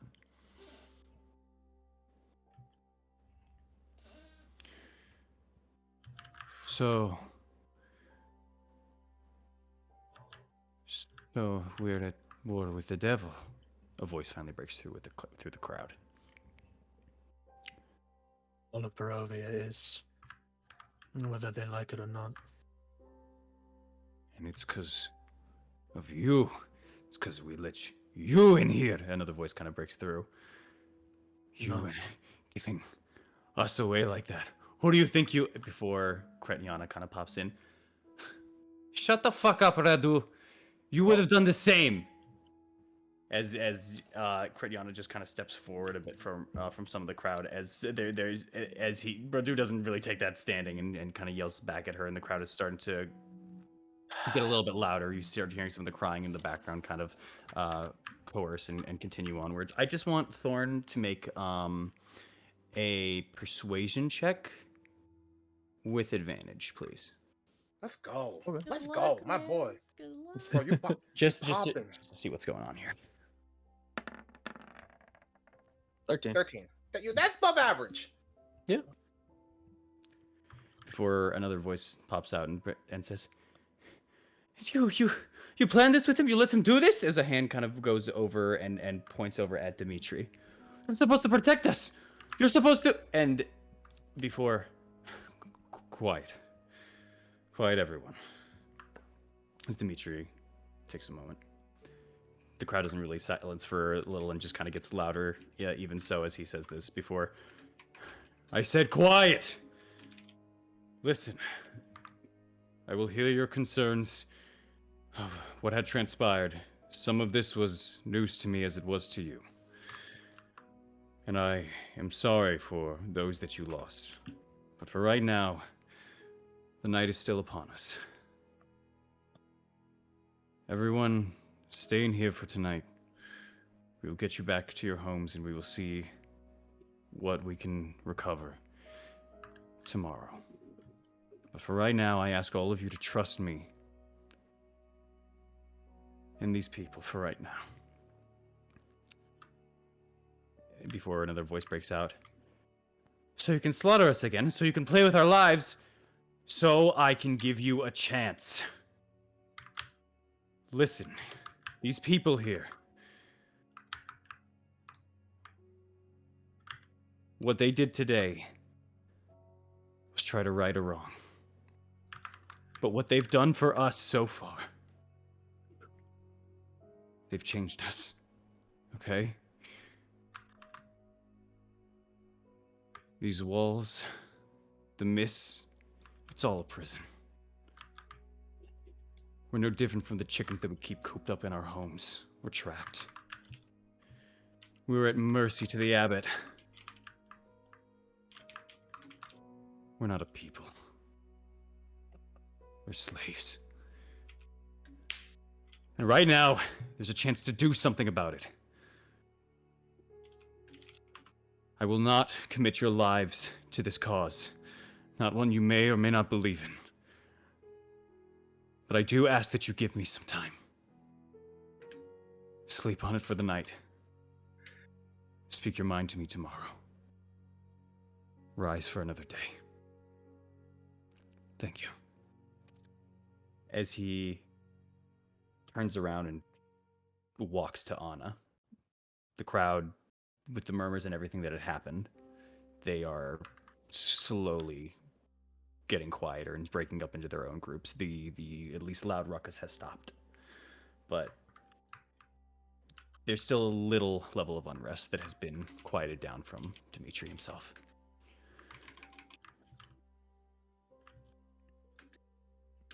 As you all are just kind of left there, some people stare at you, some people look at you with contempt, some people are definitely not happy about the decision, especially you, Thorn. You are getting the most glares, but there are some people that seem to be at least thinking upon and looking at you all with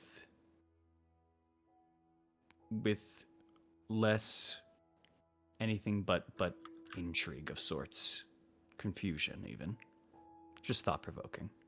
Only one face in the crowd meets with Amaris's eyes in particular, and actually they'd walk up as Kretyana approaches. Don't listen to them. You did what you had to. I'm just glad that the devil is no longer here, and that you have taken out the abbot. Bless you all. She begins to turn around. Thank you. Of course. Insight? I'm gonna insight that. Go for it.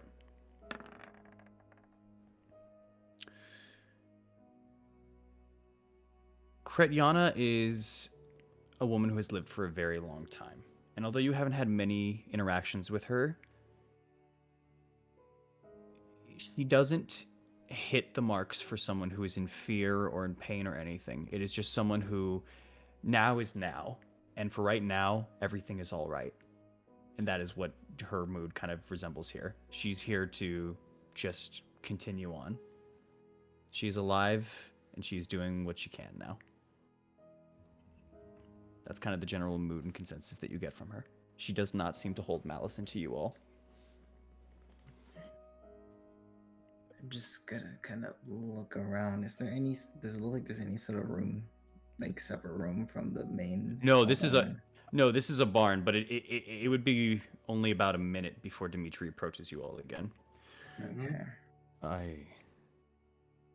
I think for the better of all of this that you should all not be in this home for the night. I ask you all to accompany me, as I will be staying the night in my own abode with Ilya. Anna already knows, but she needs her rest and will be staying here. All right. Otherwise, I ask you all to leave, but it is dark and I will not push that upon you. So please, just say yes. I No, believe. we're already planning on leaving. So just gotta look at everyone. I did say we needed to talk. Eileen nods. Then come on, to my home then. I What? need to get out of this. So I'll meet you there. I promise. A long sigh kind of comes from Dimitri before he just kind of nods and opens up the door. Yeah, just follows through. It kind of stops at the entrance. Kind of looks at Thorn. Since we're gonna have to wait a bit while we're walking, I need to speak to you in particular, privately. So just point at Thorn. Yeah, I'm gonna do that. All right. Eileen, you split off as the group all walks over. May I ask where you're going? Have an idea. I just want to make sure. Yeah, no, it's the same place where they forced her to change into the wedding dress. She had disguised self on her. Yeah, remember? Because she had disguised self on her first outfit, Mm-hmm. and then they made her change out of it, so it's still her original clothes. Yes. So you want to go back and get them. I got it. Yes. Fair enough. Easy enough.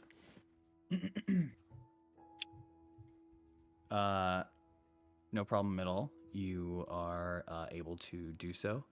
And I will say, Amaris, with your passive perception, you would see as everyone of you guys does leave, it is a little dark out here now, but you do see another individual does end up leaving with all of you. besides Ismark, of course, about 80 or so feet behind you all, you see someone kind of robe, kind of longer hair, takes off to the north after you all end up leaving the house. Are they like not? Are they trying to hide themselves, or are they like? It doesn't seem like they're trying to hide. They just kind of looked to their side, left and right, before they just kind of continued on, seeming more so to make sure that it's safe. And as I'm just gonna continue walk, I kind of just stop and just stare at them, wait for them to come up.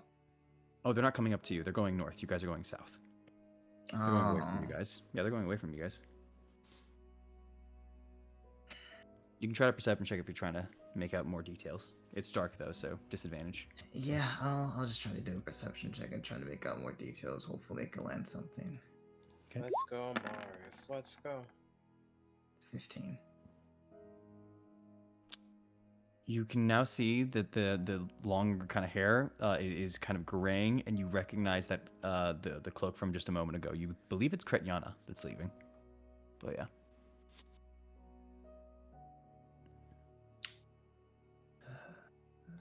I'll just leave it be for right now. Fair enough. We'll keep note of that. All right. And then, Eileen, is there anything else special that you wanted to do when you got there, or is it just a grab and go? Because I just want to know for order of events. I'm not saying you did it. I'm just saying, like... No, Just- it's just she'll walk there, go Mhm. into the tent, just change, immediately Mhm. put it on her clothes, and just walk back to Alright. the house. Not the Uh, safe house, but their house. It's a canopy set surrounding, and as you pass by, you pass through the last fire that kind of remains as you still see some of the ravens are at work. It's the only one over here next to the forest. Some trees seem to have been burned, and since they were close together, it was easy for them to catch on fire, but nothing really bothers you as you go on Oh. over to the surrounding. There actually was something I wanted to do, but go ahead. Okay. Easy enough. As they all kind of fly by once ahead before you get to the screens that kind of make a makeshift room covered in canopy that you grab your original clothes back from, change on into, and you can easily head back on your way. I did not want to head back instantly. Okay. I actually wanted to take the wedding dress. And I remember that there's a little cave in the pond. Mm-hmm. I wanted to go into the pond and leave the wedding dress in that cave next to that, like, old mat. Oh, okay. With your dark vision, it's not too much or too hard for you as you make your dive back into the waters. It is freezing cold in the middle of night. As night begins to start into colder than the average that you feel in Kresik in the first place. And you fight through the biting cold as you arrive back next to the mat, and you have the torn wedding dress of originally Lydia reformed to Vasilka and then reset for you as well. As you lay it down next to the mat and you hold on to this position for a moment, you just feel this is probably the best spot for it. Before, I'm assuming you head back out and head back to the group. Yep. All right, easy enough. Thorn and Amaris, as you guys are walking back, you separate yourselves a little from the group. If that is the time that you wanted to talk. I was assuming that was. Yeah, it just seems like the best time so the other one's here. Easy enough. And the entire time speaking, I'm going to make sure that because I know the last time this should happen, I'm making sure I keep my eyes locked onto Oknev. Fair enough. Oknev would just. I'm just gonna go to the house fast. I'm just gonna walk to the house faster then. Yeah, easy enough. You can Let's be go with leave. Dimitri, Maro, and you can easily walk forward as you notice like a wide kind of berth. Is Mark kind of is walking with you guys for a moment before he just kind of sees and just kind of gives you a nod and heads on up with the group as you two are lagging behind. Yeah.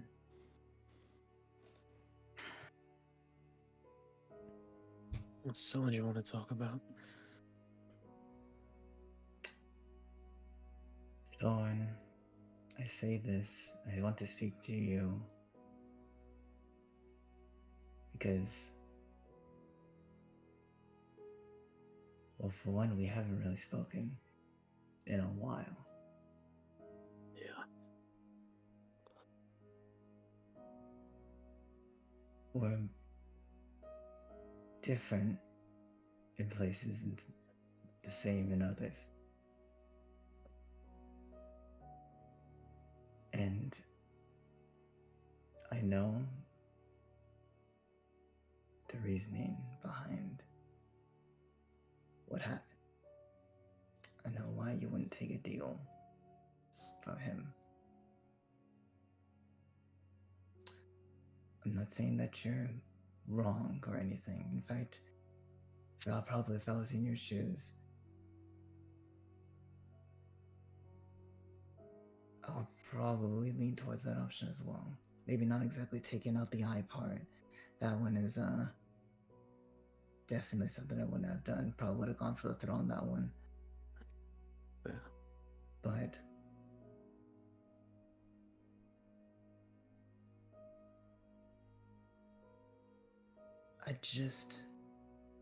I want to speak to you because you understand the situation we're in probably better than the rest. Mm-hmm. This place is a shithole. And Yeah. we have the ire of the king of the shithole on us. Mm-hmm. You understand that this man is our enemy at the end of the day. He's not here to help. He's not here to do anything kind. He's here to be an asshole and eventually escape so he can be an asshole somewhere else. Yeah. However, the one thing then in which we differ is being able to compromise.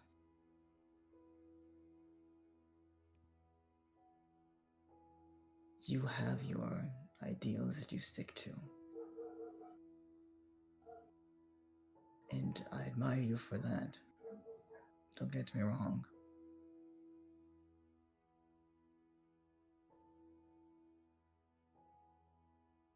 But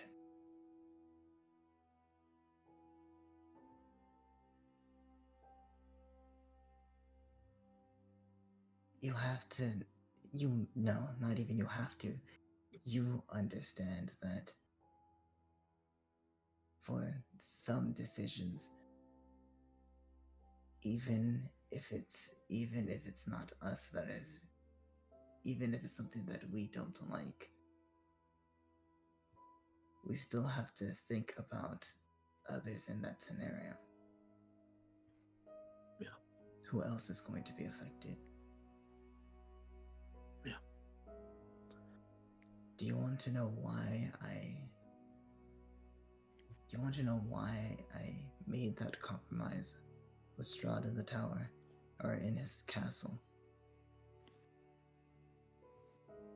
No. I want to know why that I risked the lives, well, not even risked, essentially traded the lives of the people we were traveling with.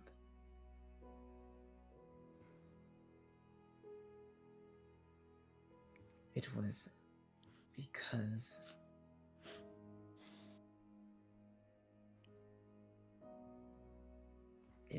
it was because of the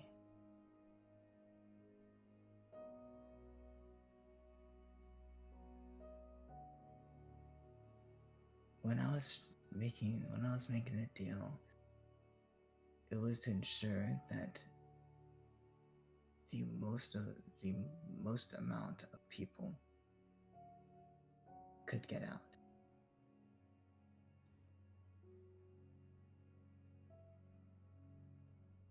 It was also because, like you, I don't want him to get anything that he would want.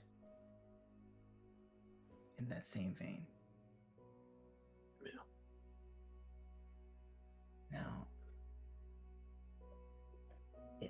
whether my decision of sacrificing those three was a good one or not, that can be argued. But it is a decision that I made, a decision that I will make again if I need to, and something that I do not regret at all. Yeah.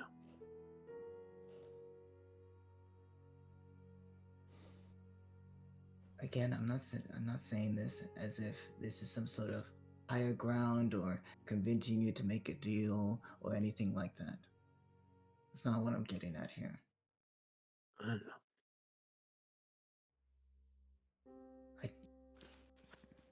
I just want to explain that although we have different ways of going about these things, we both understand what is at stake here. We have the same understanding of what is at stake here. Yeah. No, I get that.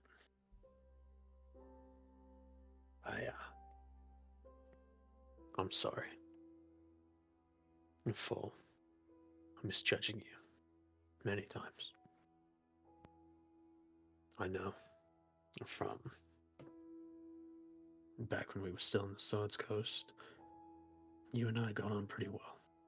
But as things unfolded here in Barovia, little by little, we butted heads. Whether it was with giving that body a last rites the first couple hours we were here, or up in the towers of Castle Ravenloft. As things have happened here, a lot's changed with me over and over again. I've never been a stranger to hard decisions or sacrifices in my line of work that just comes with the title. However, it was always different back then. Some goblins attack, a troll attacks. You're trading lives for lives. And it never gets easier, but it's just the job. Here, we lack so much when it comes to knowledge and understanding of our enemy, and even the battlefield at which we fight. So when that moment happened in Castle Ravenloft, it admittedly did hit a little harder for seeing people disappear in exchange for not only our lives, which I was thankful for, but knowledge at the same time. And by that point, I know I had already felt challenged with you a little bit because of the vision that I had at the Abbey.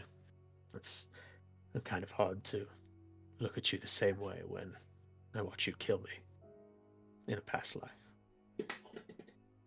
But I've grown past that.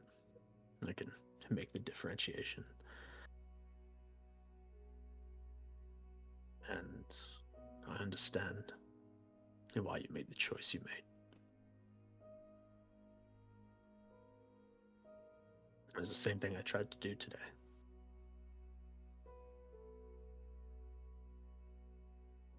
And I don't regret it either. I'd make the same choice again in a heartbeat. And I think I understand where you were coming from. That You weren't sacrificing them. You were saving us. And that's the mindset that I had today, too. So, I get it. I misjudged you for a long time. Dan, I'm sorry. I know you understand better than anybody else here.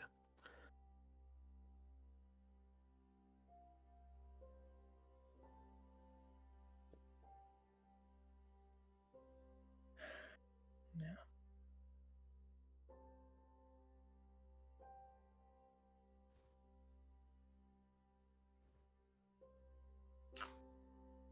Just gotta give Thor a pat on the back.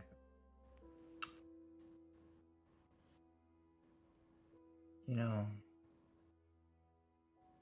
it's all this is over.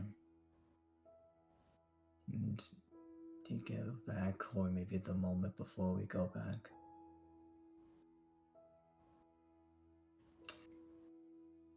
Let's try to do our best to maybe just let loose once everything's said and done. Yeah. Yeah, let's do it.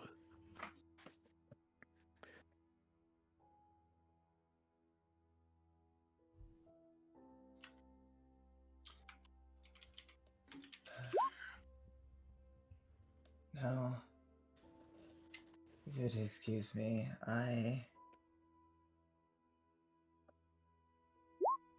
want to be with my partner because they have been beaten, bruised, and quite frankly, I need all the details that I can get in order to get revenge on the person that did it to them.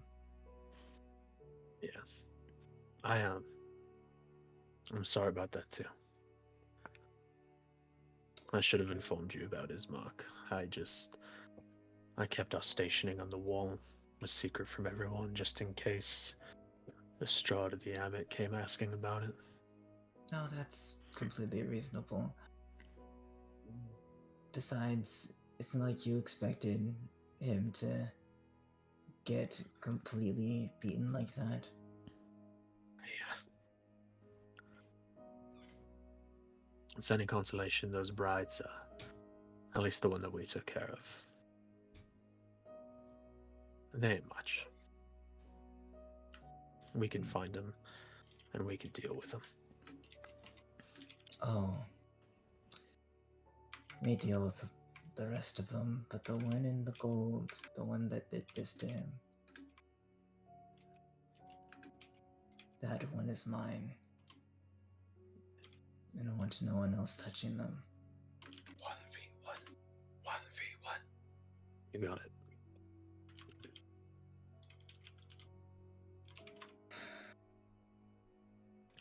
Maybe I'll ask Ogden for some alcohol too, as he just starts walking, faster to catch up. That would have taken, you guys basically would have made it and then just kind of waited outside a bit as they all went inside. In fact, Eileen probably would have arrived back if that's how long that would have taken. But as Morrow and as Oknev kind of get inside, and Ismark.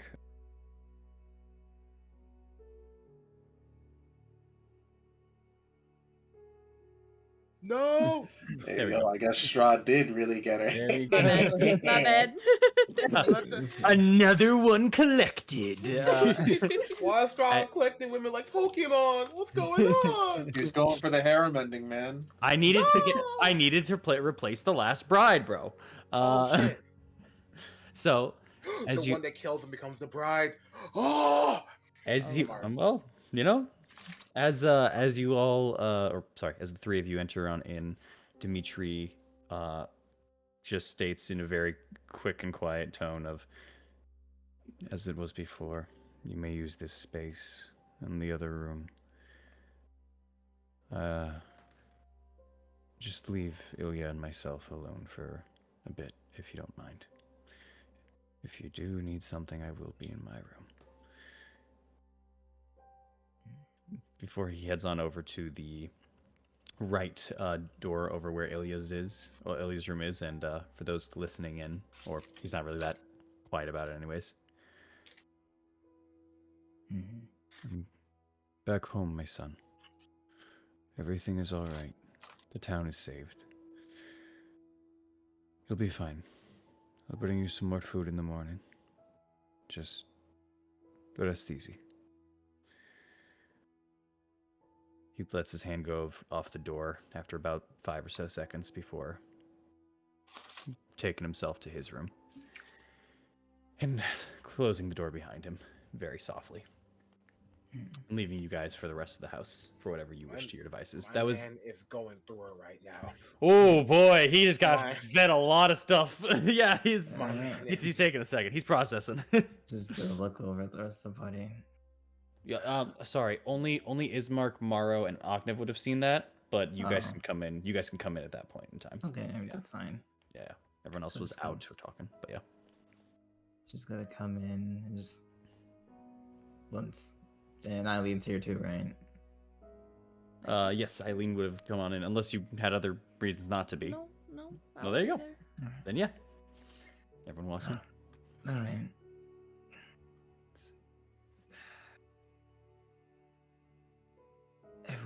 Everyone, let's take a seat. I will say, as you gather everyone to take a seat and begin your conversation that you all have been waiting to talk about and need to talk about, I'm going to say we're going to take our break right there because I feel like it's going to go a little long past the break mark. I apologize. I know. I don't want to do that. I don't want to do that to you, but I just looked at our time. We're at the halfway. Did someone throw something? Damn, God dang it! I think it dropped something. I thought over here he Nope, smashed his nope, entire nope. keyboard. Nope, I watched that stream. That was not a drop. Oh, that's how I do that. Let's go on break, yo. Let's go on break for a second. We're gonna get into our talk in just a second. Let's go.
closed.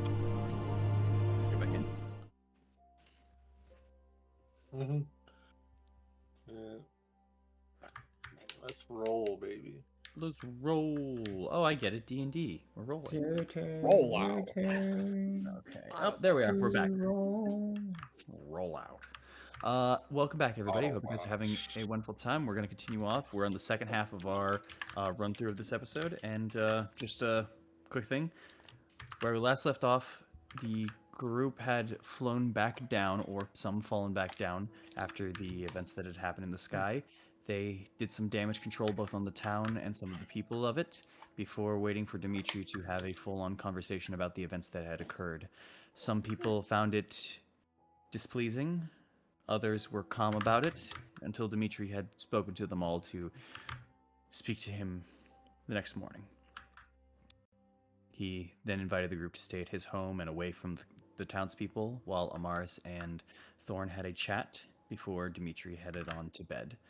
Now the group lies in his living room, ready to discuss as Amaris begins the discussion. Go ahead, Amaris. Alright. So close the door and just like look at everyone and say, sound like a broken record at this point, but we need to talk about this entire situation. Because I feel as though that we're all on different pages here. As well as trying to get us back on the same page. At least relatively.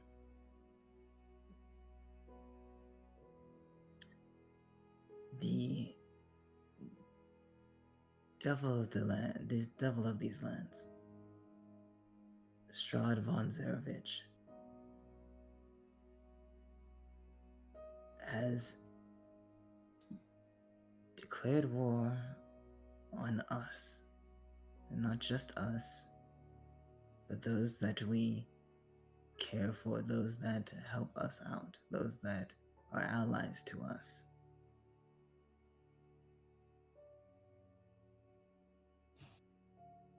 This isn't just some sort of one-time battle. This is an always active, always ongoing thing. The only person who can even willingly throw a hand as to even remotely starting any sort of peace or ceasefire or anything of the sort would be him. Because in this war, we're at a disadvantage. We don't have information on him, as we're grasping at straws, yet he can simply look one way with one of his wolves and grab the information. In terms of firepower, we lack in that. We're all capable in our own right, but we're not able to best him and his army of wolves, undead, druids, and all those in between.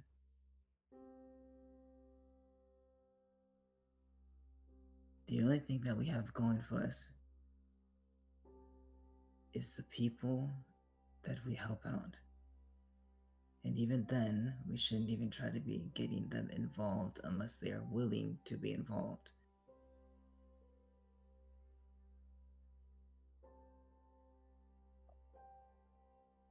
Marl, you are the one person out of everyone, you're the one person out of everyone here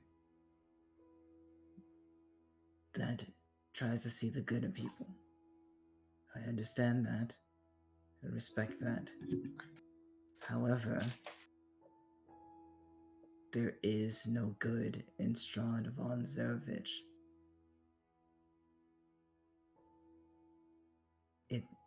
Whether it died long ago or whether it was never there to begin with, the good in that man is gone.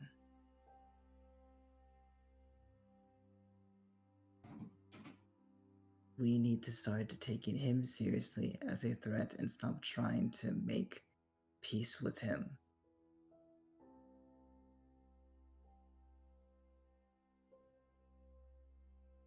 Alongside that, we can't be the ones trying to start any sort of secretive meeting or try to have any sort of dealings with him. Now I know that's rich coming from me, but we can't be going out on our own to try to speak with him or speak with anyone really, as he's going to use those moments to try to get the jump on us. And it has always happened. It's happened with Thorn. It's happened with Eileen. It nearly happened with me. The only reason why I was able to make a deal in the first place was because I resisted his attempt to try to charm me.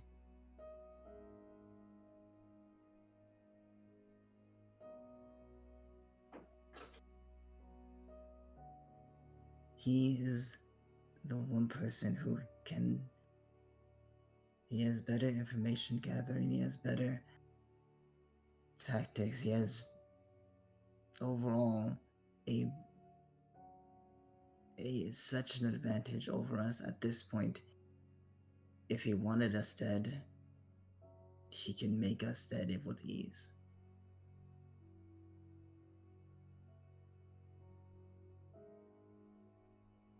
We need to take this situation more seriously than we have been doing so.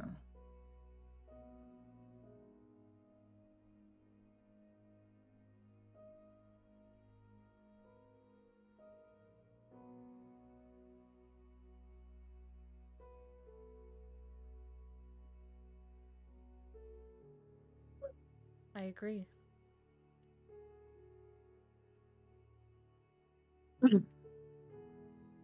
I also want to add that I have been one to keep secrets, I've been one to lie, I've been one to run away from things. But after the events that occurred today, I think there is no longer the time or room to even consider these kind of options, especially within each other. I also think there should be no time to consider small inconvenient tasks. I'm not gonna lie. The Bellevues, Eileen just shakes her head. I don't care. They are not our problem. They're not. Let's be honest.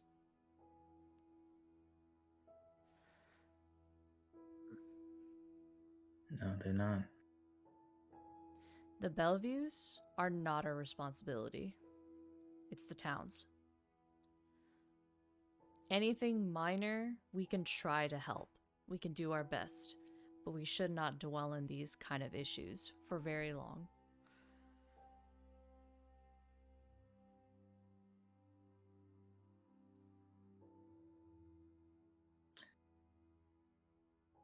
Pretty sure, at the very least, on the bright side of that, unless I'm missing something, Arknev, from what I saw, it looks like the Belvies have been taken care of at the very least.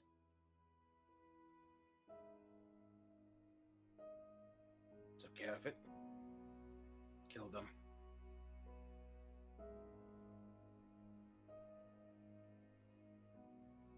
Fair enough. there's still a point to be made there. But yeah, we're at a point in which we can't build over the little things.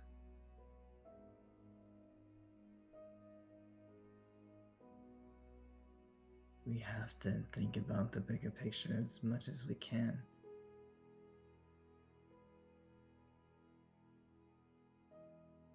Everything that Amaris just said, Eileen nods full-heartedly. You both are right, for the most part. However, there are some little details here and there. For example, the bigger picture. Everything in Barovia right now is a puzzle. Everything we have done, everything we will do, everything that existed before we even came here, are made up of tiny pieces that have lined up and been put together to start trying to make sense of whatever the hell's going on here. In order to complete a bigger picture, you have to start small. I have an idea what might be happening for a little bit. If you'd want to hear, of course. Sure, can I finish first? My bad. Your point on the Bellevues, I agree with, at least to an extent. I don't care what happens to the Bellevues. Whether they live, whether they die. I'm of a mindset of whatever's left should be eliminated. But ultimately, it affects Krezk, and that's Dimitri's choice. However, what you said, Amaris, with trying not to get many people involved, I think is wrong. Again, we all heard Strahd's war declaration, and I doubled down on it earlier. Everyone is at war with Strahd right now. The village of Barovia, the Vallaki, Krezk, the Markovs.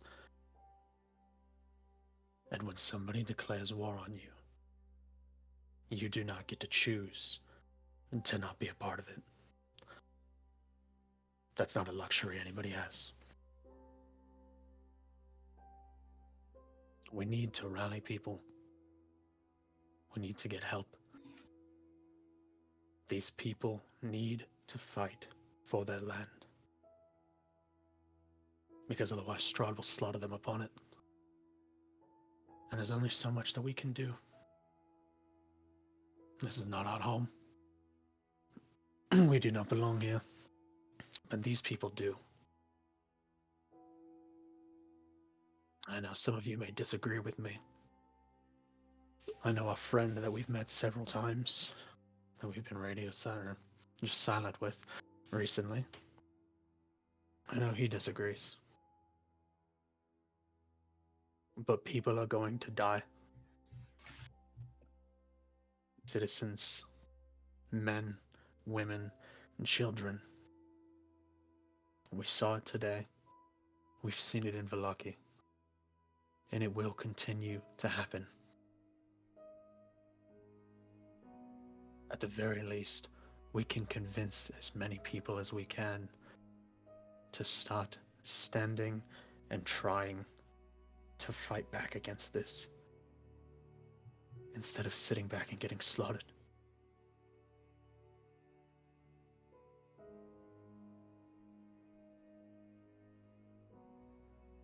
Anyways, go on, Oknef.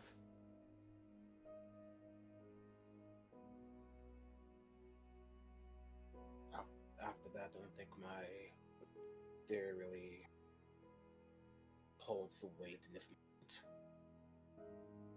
I'll wait on it. This is the moment we're putting everything out there. It's the best time for it. Whether we agree or not. So, thinking on it a little bit. Strahd, with all of us, most of us, I believe, let our souls leave Barovia in some way or another. Maybe he had some influence, or maybe he didn't know, but he let that soul, our souls, go into Sword's Coast or whatever, kind of soak up whatever energy's out there, pulled us back in, and now is trying to rip it from our body to make some kind of pathway over there. That's my theory, at least. Mhm. Especially with how he drained from you. Or actually, I wouldn't know that. Never mind. Well, I did tell everybody that he Oh, took okay. it from me. Yeah. Then how a special drain from you kind of holds a little bit more weight. Yeah. The souls don't get to leave Barovia without a purpose and believing, or unless he wills it. And he must have willed it really hard if only 4 of them were able to escape.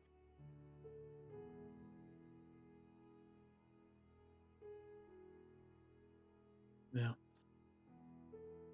I think you're right, for the most part.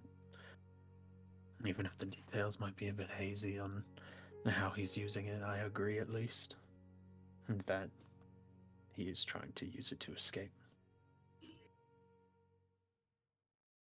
This is why, like Arknev said with his point, and like I said before with this being a prison, think of it this way. We're all prisoners here. But Strahd's the warden, despite being trapped as well. And wardens and guards in a prison, they only hold as much power as the prisoners give them. If we can get everybody, or as many people as possible, to go up against him, and I don't mean sending civilians at him directly, I mean having backup to deal with whatever undead hordes and spawn he throws, while we take the brunt of the operation. You need to. Fair. Though, there's a few things that might be a little bit of a problem. Don't really think Strahd right now is a warden, more so a prisoner on top. I feel like, if I look around, I feel like there is a warden kind of pulling the strings on him. I think that's a big reason why he wanted one of us to take his place. To fill that gap so he can make his way without any problem. I don't think. With Arknev, you saying that when I had my conversation with Strahd, he kept going on about how, and air quotes, they were sending me to torment him. And it seems like something else is keeping him here. So while yes, he does have a majority control over these lands, it seems like something much more powerful put him in this position, and he has no choice but to stay. So he may be trying to grab some of our souls to try to leave. I think it's perpetuating the little cycle we talked about, how everything keeps kind of funneling through. Something out there. Again. Let's see. Kind of stands up. So, I believe we had a whole conversation about these things called the plane of dread, right? Yeah. So we need one person or someone's misery, sorrow, despair to be constant, something to hold it down. Let's say that's Strahd. Kind of draw. If there's anything I can draw on, Mr. DM, like on the wall, I'll clean it up after. I have a spell for that. And kind of draw Strahd at the focal point. Right? Him. Though over time, right, you would think he'd be able to move on, go get over it, cope. However, what if, as it kind of draws like a big circle around him, or like arrows pointed in, something is perpetuating those series of unfortunate events to remind him. Like, I don't know, looks towards Eileen, having someone that he used to love come back over and over, different forms. Having the Order of the Silver Dragon, Silver Knights keep hounding him. The Druids, the Hags. Okay, I think he keeps just drawing these kind of like images in different areas. And we talked about how souls and bodies are being born without souls anymore because they can't keep up with the mass production of everything being cycled in. However, what's holding the mist is the planet dread itself. Could it be? At that point, Strahd is the planet dread and he could push it out if he wanted to. No. Something, someone, or whatever strings are attached to his neck are pushing that story forward to continue this plane of dread, to keep him at the focal point. And he believes he needs out by having someone take that noose from him and escaping. Yeah. Question is, as we really know from our good friend Gabriel, killing him doesn't stop him. So Do what we do we know? do? I believe Gabriel had murdered him once, maybe a few times. He's fought him, yes. I don't think he landed the killing blow. We do know he and his men were the first ones to slay Strahd. However, that was the first time that Strahd came back. The first time. He was human then. Well, not human. The problem I'm having is, if this noose is still wrapped around his neck, I think he's gonna come back. So before we can kill Strahd, he kind of wipes the noose, like cuts the noose in half with like a line. We need to cut the noose for a moment of time at least before we can get rid of him. Because trust me, whatever's keeping him here is not going to be happy if he dies. Probably going to be the one that brings him back. I think it's pretty obvious, or at least my assumption of what the news could be. I think most of us saw it. What, the crystal heart thing? Yeah. That's definitely an idea. But I think there's more. Definitely more. There's way always something. something. Strahd. Sorry. Go ahead. Eileen, you said that whatever forces are bringing you to him is what he said, right? I Or tried something that- I tried to press further on what they were, but he wouldn't answer me. So he's conscious about what they were. Very much If I'm- so. If I'm going on the string theory right now, make it I'm pretty sure a young Strahd, picture it now, conquesting the land, made a deal with forces unknown to him.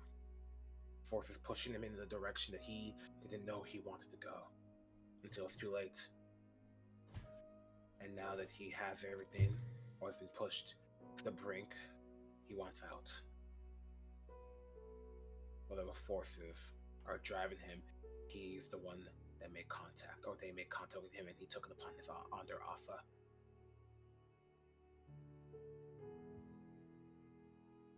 I mean, we did hear that he was cursed. So it might not have been a deal. Or More maybe than likely, not a deal at all. or maybe it was a deal he wanted. A curse he took upon himself. Maybe it was a blessing at a time. And then he saw it as a curse.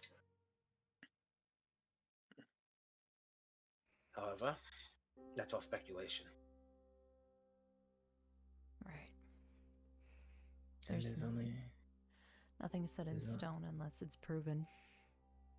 And there's only one place that we can go in order to prove it. Yeah. No. I'm a little bit worried. We'll get there eventually. But in the meantime, there's other things that we can figure out with it. For example, Strahd can definitely be killed. That's not a question. The thing is him staying dead.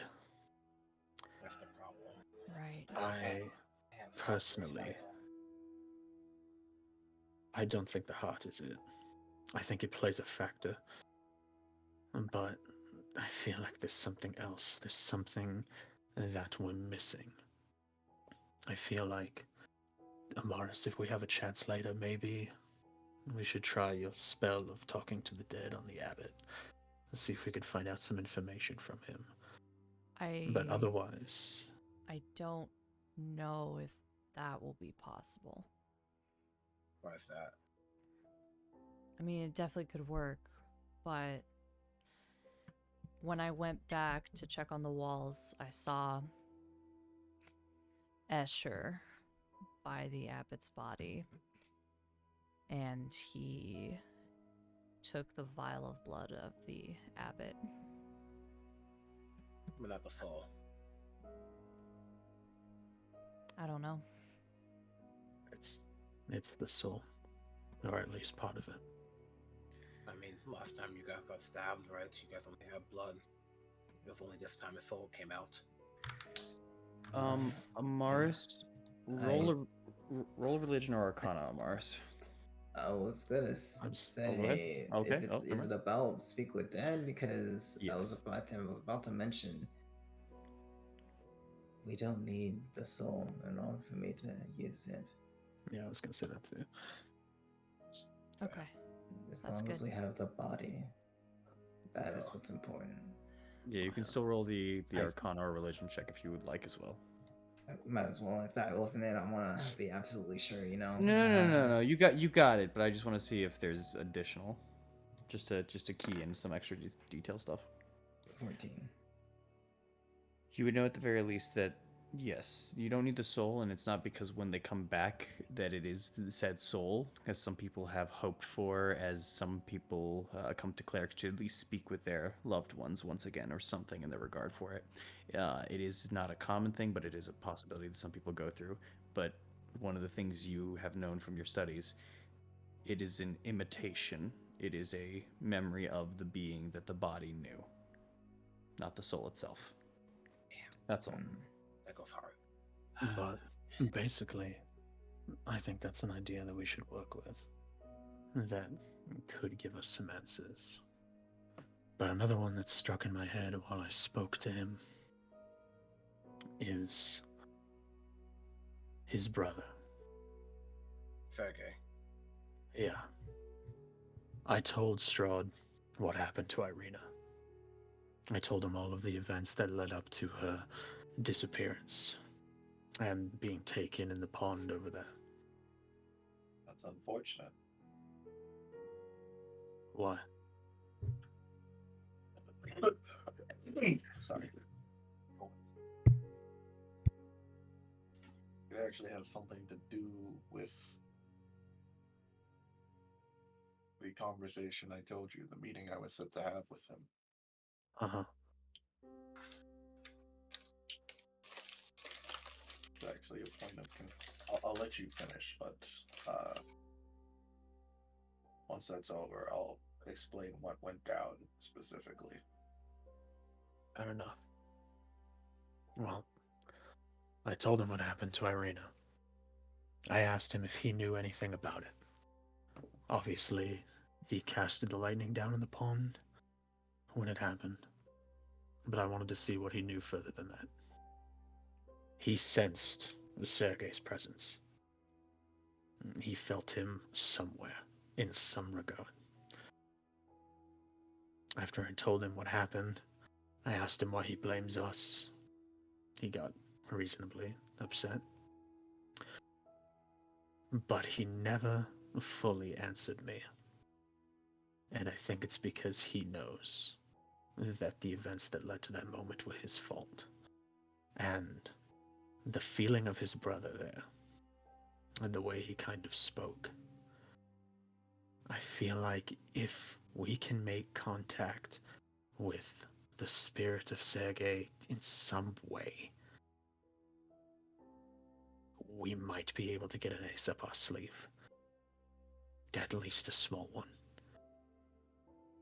But I don't know how we're gonna do that. I think when I was in Tatiana's memory, I believe did she see Sergei? I believe it was written in there. I'm just double checking, but I believe something of the sort was the case. Where is it? Woman in the Mist. There we go.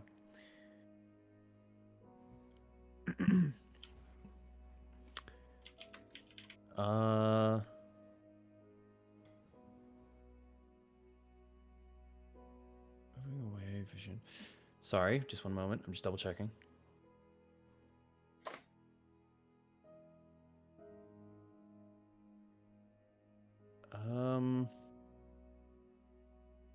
Yes. Yes. Okay. Yes, the a body of a man on the ground as you felt pain and fear, your eyes wide open, Perfect. the face familiar details to the one that you saw in the pool in Kresik. Okay, perfect. Yes. He's unmoving and surrounded in a pool of ichor. There you go. Right. Yeah. I think if I have any guess, I think his body is in Castle Ravenloft. Because that is where he died. It wouldn't be at the pool. I didn't think it would be at the pool, but that makes sense. Well, that's weird how this all ended up here. Or whatever called out to Irina. I don't know. Must have been a safe place. Yeah. Something with a strong connection. It doesn't technically need to be living to latch onto.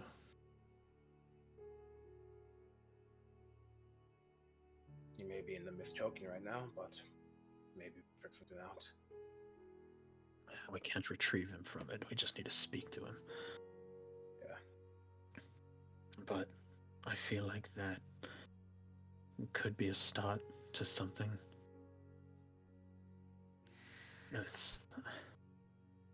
We will figure out a way to kill Strahd. However, shit ton to do. Yeah. But we also have people to rally and things to do. We'll figure out a way to kill Strahd. We'll find other things. I'm sure there's more than just this amulet floating around out there. We still have those other tarot readings that we have to figure out. But we also need to remember the longer that we walk around with things that could be powerful against Strahd, the more danger it puts everybody else in. So if we're ever going to go on a journey to try to find something that could be of interest, we need to be sure about it. Because if he gets wind of it, it could be bad. But also to remember, this amulet, anything else that we get to go against Strahd, it is not a negotiation tactic. It is not something we give him. It is not something we barter with. Okay? Agreed. Good. Eileen looks to the rest of the group. Are they in agreement too? I don't have the amulet, so do as you will with it. I'm more so looking at it. Amara's honestly just looking straight at Mara when that's being said. Damn, my boy didn't even say nothing yet.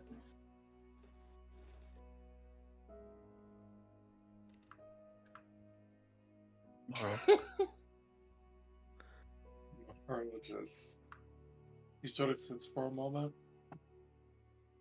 he says specifically, if that is if this is everyone's wish, then I will follow. Yeah.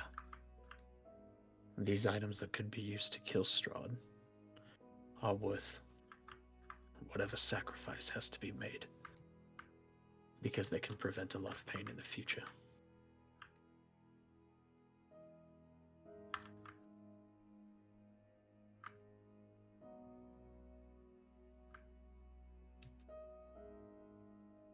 Morris,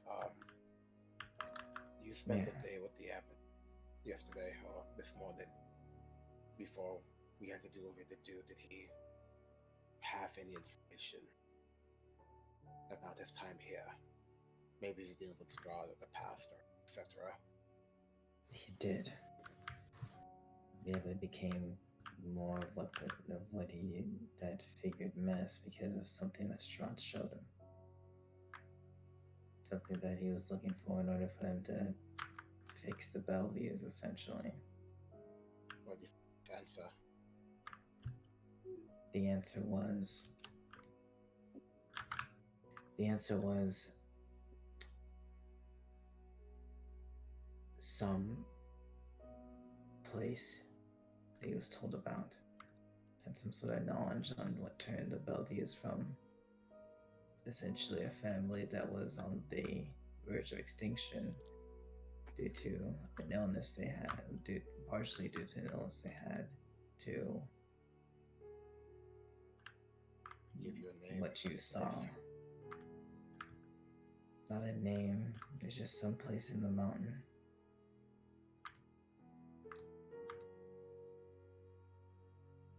So I have to think for a moment. But it's strange. Since the abbot was able to cast such wild spells, he couldn't have cured the disease. Even Mara can do that. Which makes me think that it is whatever afflicted the Bellevues was potent enough that he had to turn to this. Or he was lying.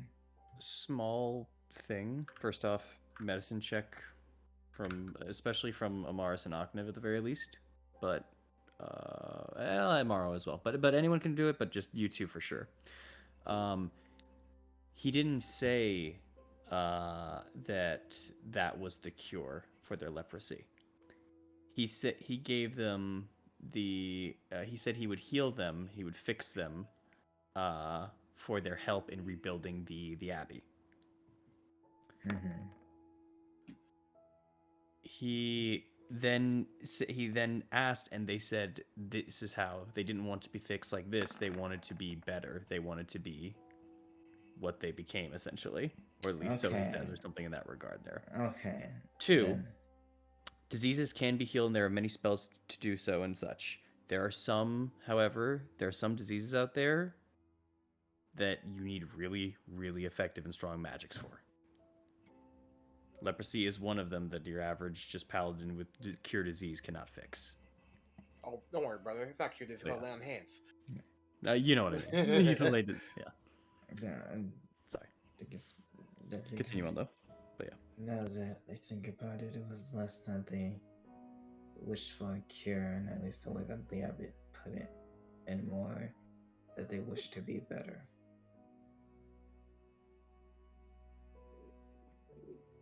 Right.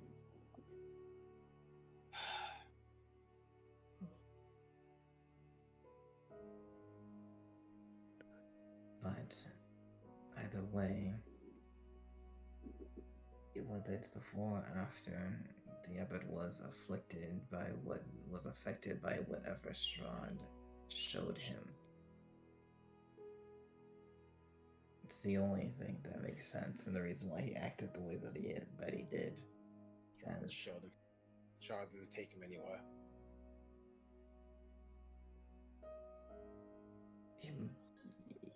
He must have. He said so himself that he was shown this. Where could he have taken it then? Somewhere in the mountains. Those mountains are the ones south.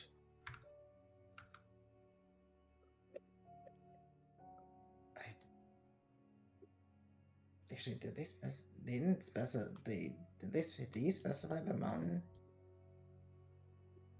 I assumed it was the one close to the one that's close to Krezk itself, but Pretty sure when that happened, we knew he was talking about the temple because you asked, "Is that the place that changed Strahd?" And he said yes, and we know that that's that temple. The Amber Okay. Temple.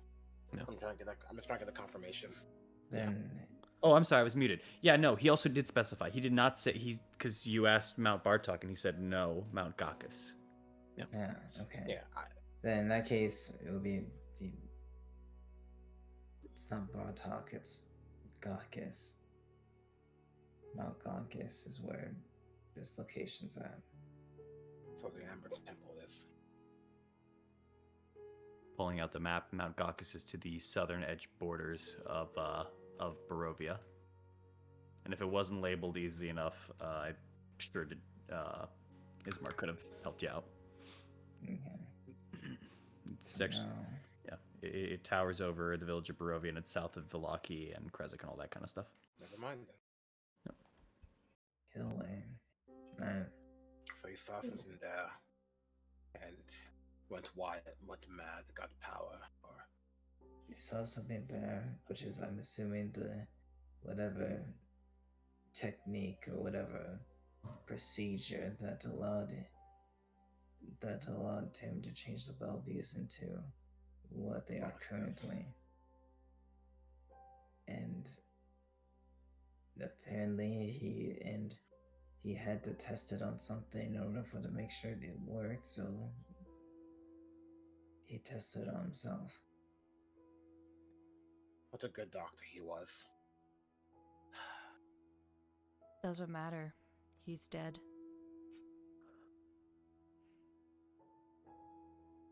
It does remind me, now that we're speaking about the abbot, there was a statue by the pool that was brought in. The one that we fixed. Yes, which I noticed something odd. Even though we fixed the statue by our haphazard glue, there was That's a no job signs done. of it. No signs of cracking or anything. Something that would show that it was patched together using our improvised glue. Maybe a magic caster in the town fixed it up. No, Maybe the statue can heal itself. there's something about that statue. Do you want to break it? Probably in the morning. I want a better inspection of it. I Okay. tried breaking it in the moment when I find the abbot, but I don't know if anything occurred from it. Okay. Yeah, We'll do that tomorrow then. so many holes. In time. We'll figure it out. There's one more thing that I do want to say. Go ahead. I think from here on out, we need to start making decisions as a collective now. For instance, Thorn, you refusing the deal, that's a decision we made, I'm aware. and we will stand by it. And any major decision that any of us have decided, it's on us too. What you think is your burdens is realistically ours. So from here on out, there's no more selfless actions. It's on all of us. No matter how much you think you want to save us. And I'm even saying this to myself. As much as it hurts. 99 episodes. Finally! Anyway, continue. All right, mister, I'm gonna save my friends. Hey, that's different. That was. Listen, I adopted that from you, motherfuckers. It's just, what did I do? I said you Just- as a collective. Just to make sure that we got this clear, then. Oh, I didn't say that out loud, by the I understand. way. And that means no more jumping off high objects for you, as he points out both Eileen and Aknev. I have a spell for that. Are you looking at me? I don't know. The entire Escher situation. I had a spell for that. I've Multiple. also tried telling Eileen to not jump off things. It's not worth it. It's fine. Eileen kind of smiles at that, but she just says, like, I don't know. Falling is not that scary, guys. You And can fly. another thing. I wasn't finished. Have to make the mood lighthearted somehow. No more sacrificing themselves. You know how much I had to resist striking that man when I figured out that you two, that the entire wedding was situated for you two. Still can't believe you kissed him. I can't What? either. How was Go it? back to- Thor just What? looks at Eileen. Hold up. No, Thorn had no clue. He That's- didn't Wait, know. time out. Wait, did you not hear what Maro just said? No, I didn't know. He just said, "How was it?" I really hope Like, he I'm said that in genuinely character. asking. Marlo's genuinely asking. Yeah, He's no. such a great kisser. It was such a stupid idea. I thought he would stay after that. I respect it. I don't.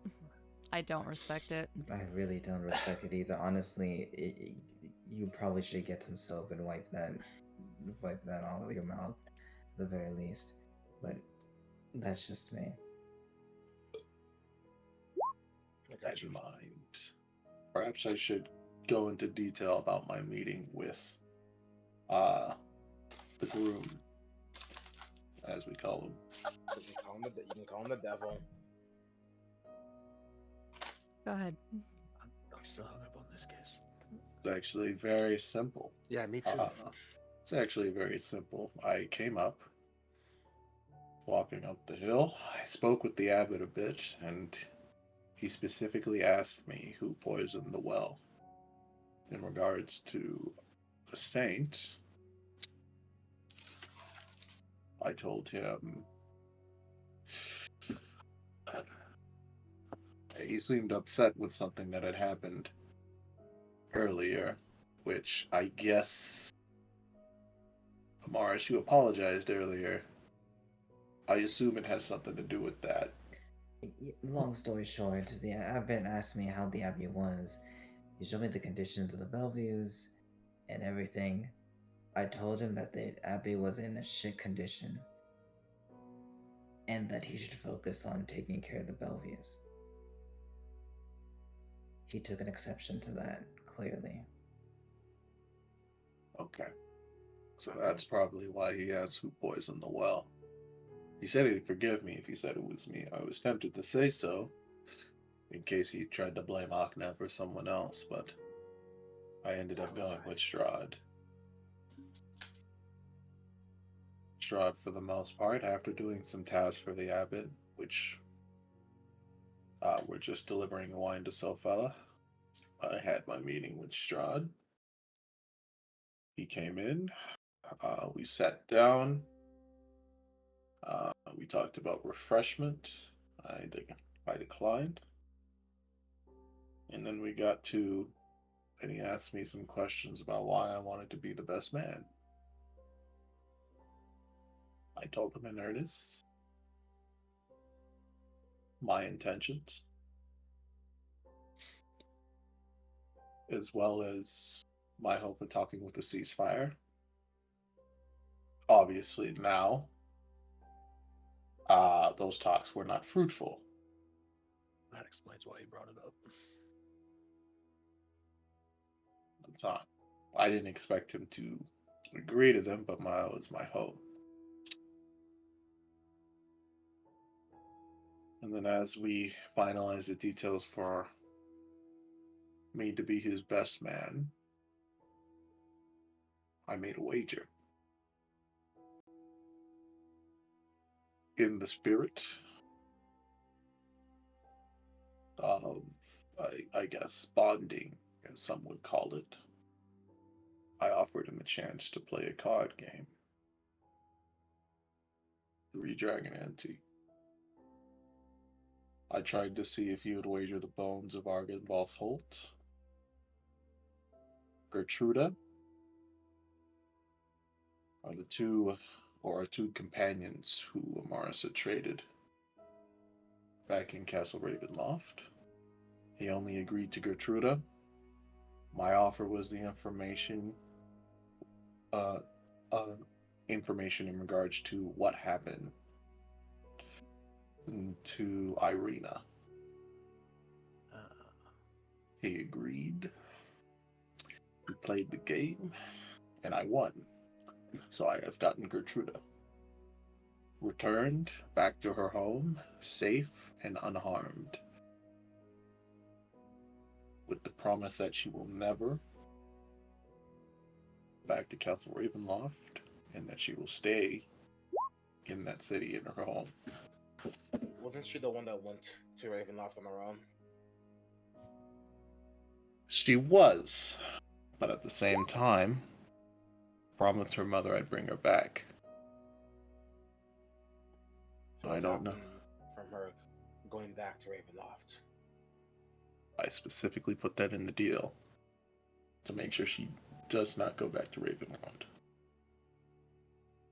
That's on his end, not hers. Well, It is, but at the same time, I got at the same time, it was a wager with, I would say, more hurt to us, and that I had won. Now, I didn't know Thorn would reveal that information later. I was hoping to use that again at some point. But You beat the devil at the card game. I feel like I should make a song about that, but maybe later. I'm impressed you beat him at cards, but I hope the deal plays out how you're expecting it to. I hope as well. After that, as he was leaving, you could tell in his eyes he was frustrated beyond belief that he had lost. Specifically because I didn't mean to, it was not my intention, but I dangled the information in front of him, and he had been searching for it. The fact that he could have won it was unfortunate. After that, we sort of left, and other than a few conversations about Escher, and a bit of back and forth and some small talk, that was mostly how that went. Yeah.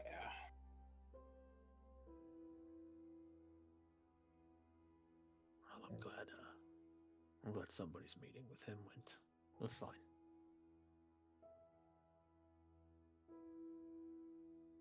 I guess. Do we there's that Sun Elf, yeah. The one that's very ancient and old, was here around the time Strahd came into power, yeah? Wait, what? That Sun Elf, that elf we met a while ago. Yeah. Do you know of anyone else just as old? Dusk Elf, by the way. Dusk Elf, my bad. I don't know why I said Sun Elf. Dusk makes so much more sense. But I mean, there's the other elves that are still left alive from the same camp, but we're not exactly friends there anymore. you know, As far as that old or knowledge, the people that probably hold the most knowledge would probably be Vistani or the people that we've already made friends with. I have an idea. But we need information on Strahd. We need information on Strahd before all of this.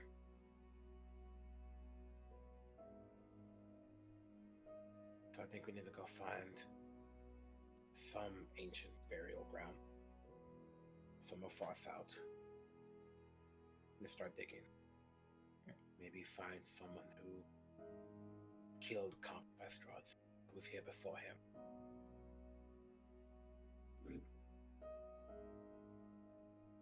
Maybe. I think the best bet is probably to do that. You need to find something. We could also That's- collaborate with Van Richten as well. Yeah. I mean, that's if we can get into contact with them, though. Yeah. We also need to remember to not say that name. Shit. Yeah.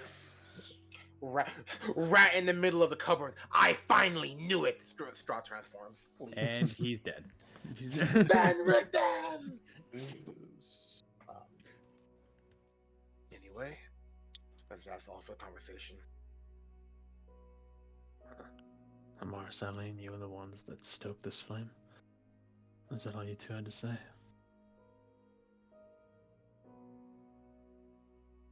Yeah. Good. Here's one last thing. It's not really a request or anything. Well, it's not really a serious thing or anything like that. It's really, I told already somebody this, but it's just a personal thing. Go on. No, now that I think about it, when it comes up, it's nothing serious, just me being petty is all. Petty's a good look on you. No, it isn't. I think it's fine. Anyway, I have one last thing to say, if that's alright.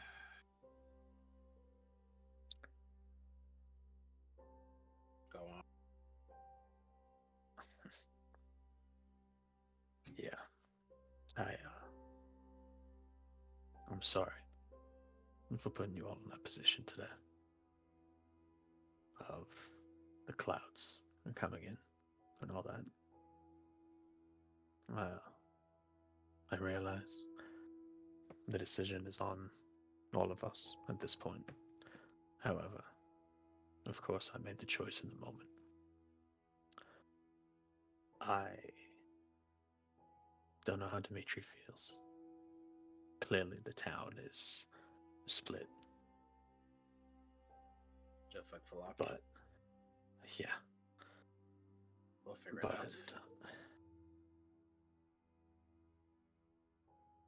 we have spoken with Strahd so many times, and I don't want him to get out of here. For me, when I was making that choice, I saw my soul, our souls, as tickets to a greater tragedy than anything that could possibly happen here. So I made a choice that I thought could stop it. Sadly, I came up short on both ends. You stand But by your I choice. just... What? You stand by your choice. Of course I do. We should make the choice again. Yeah. There's no question about that. And I've said it already. I don't regret the choice, and I would make it again 1,000 times the same way. But it doesn't mean that I'm not sorry for the outcome. The outcome happened. I'm aware, Aknev. I'm just... Yeah. What I'm saying is, there's no point in feeling bad about it. It's reality now. Yeah, Aknev, I'm perfectly aware facing reality. I've been doing it the whole time. That doesn't mean you can't apologize for an act that you've committed while still standing by it. That's it. Alright. Then in that case, if there's nothing else, let's go the fuck to sleep. Yeah. Let's go to sleep. As Well- Locke turns to his room. Go ahead. We don't really have rooms here. Aknev does. Aknev had. Yep. There was one I claimed room on, that. claimed Yeah. one day one. He claimed Oh, the day yeah. one. He's been going into it alone. Yeah. I see. Kind of weird. It's But understandable. not. It's kind of weird, but understandable. I'm gonna go outside for a bit. Okay. Easy enough. Why? Why?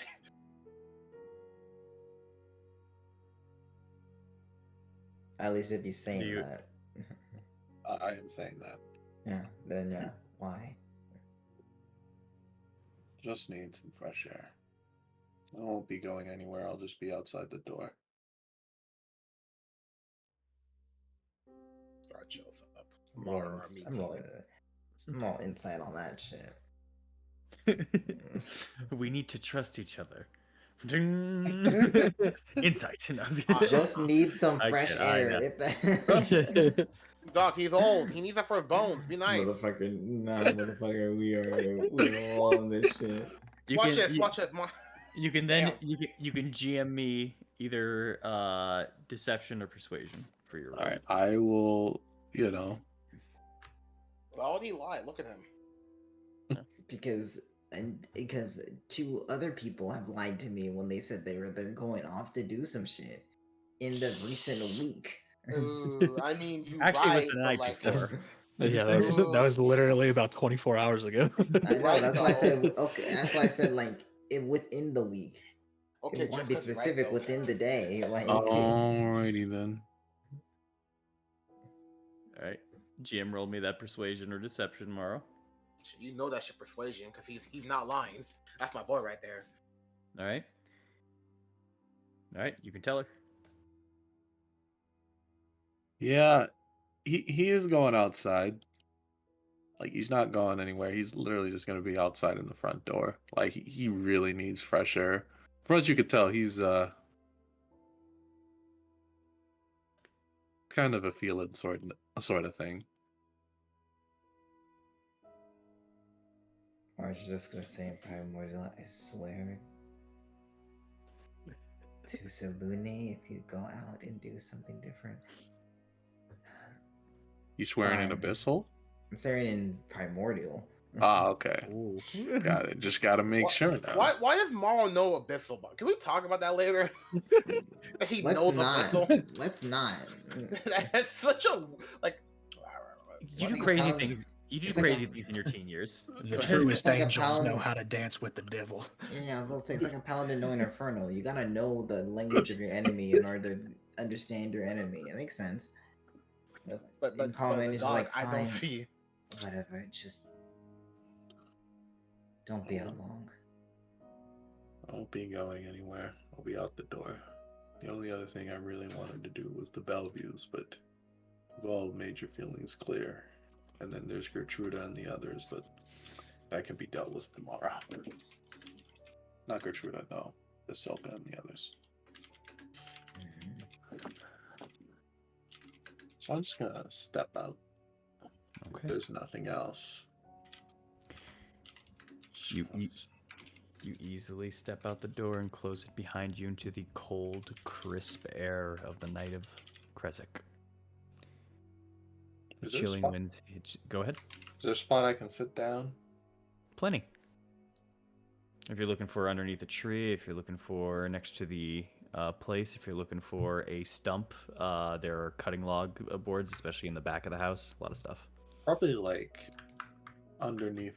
Probably like if there's a stump like at the front of the yard.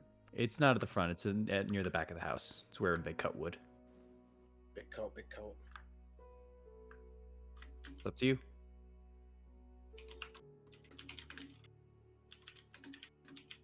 Yeah, let's do that. Okay. You go to the back of the house, only about 10 feet away from the house itself, 15 feet or so. There's a stump with an axe next to it, as you can just easily take a seat down on top of it.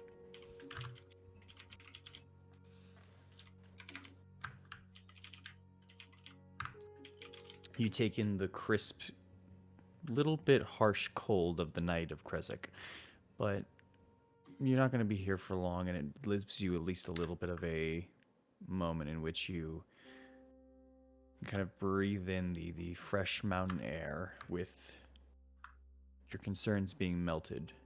An immediate drastic change to the biting cold that nips at your fingertips and so on and so forth here. But you do have a moment to yourself.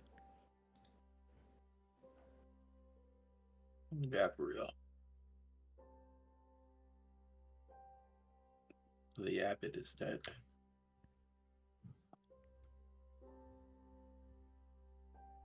Yes. I'm aware. The strongest entity that could fight Strahd is gone.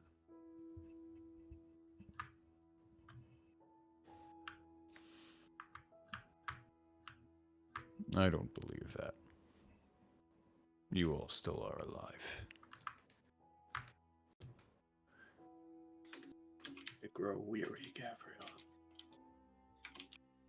Time is not on my side.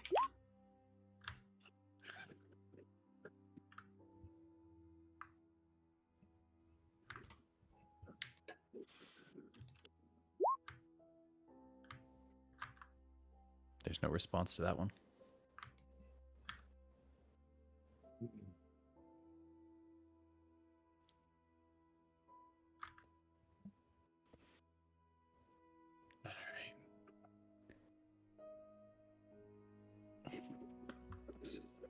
I'm just going to one. Actually,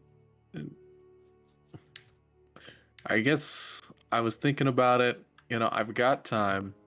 Mm-hmm.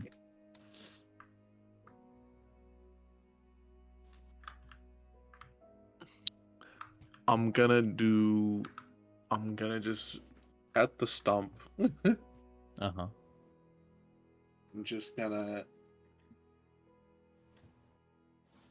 I'm just gonna get a few pieces of loose wood together and sort of Easy dig out not dig out a small plot, but sort of create a small little grave.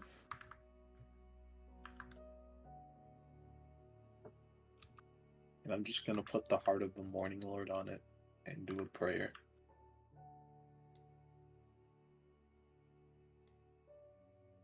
A standard prayer, or do you want to speak it? Standard prayer, but sort of just at the end, he says,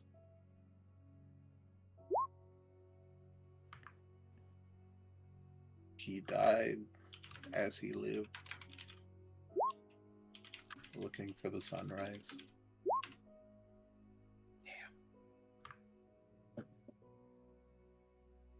Damn, that went hard.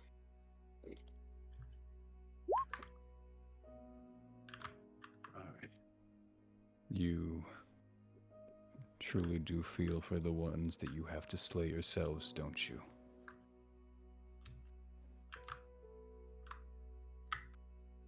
It's tough being a manslayer. It's tough being full of such compassion, yet burdened with war. I feel for you, Morrow. You have something I never thought to obtain. May you return one day to the one you spoke of, the one you long for. And I will do my best to get you there. I swear it.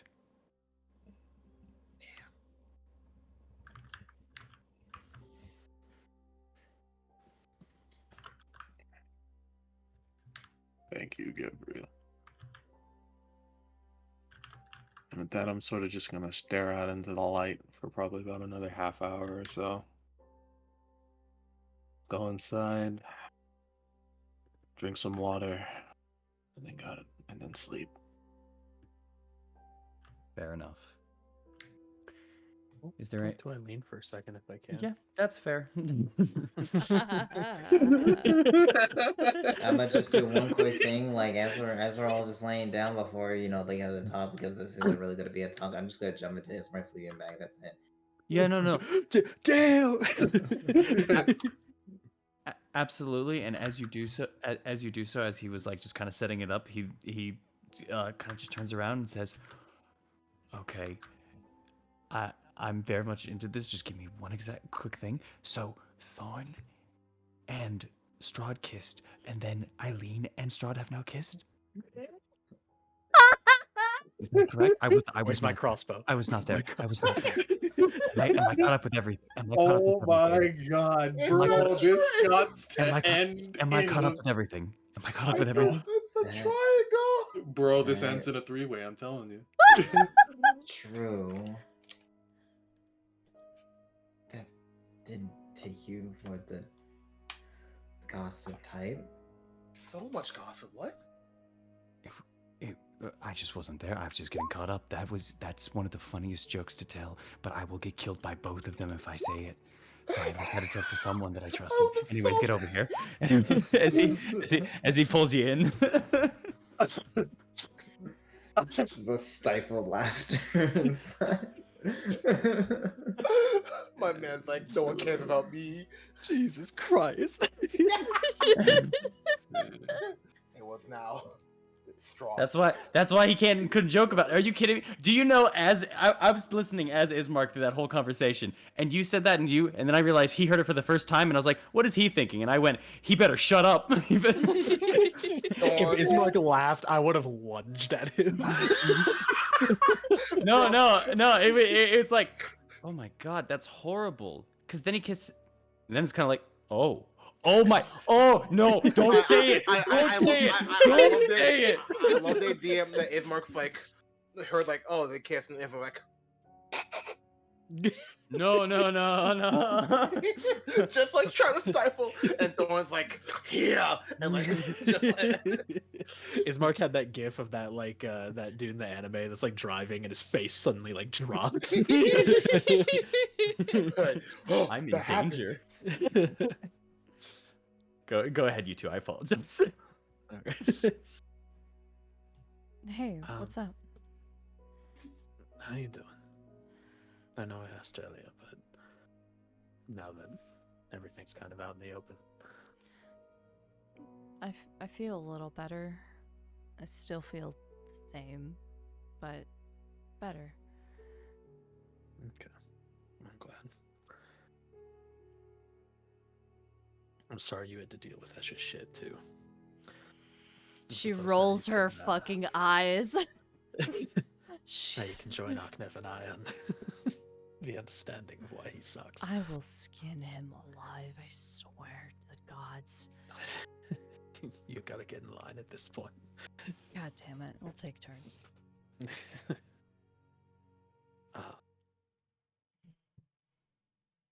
Are you upset at me?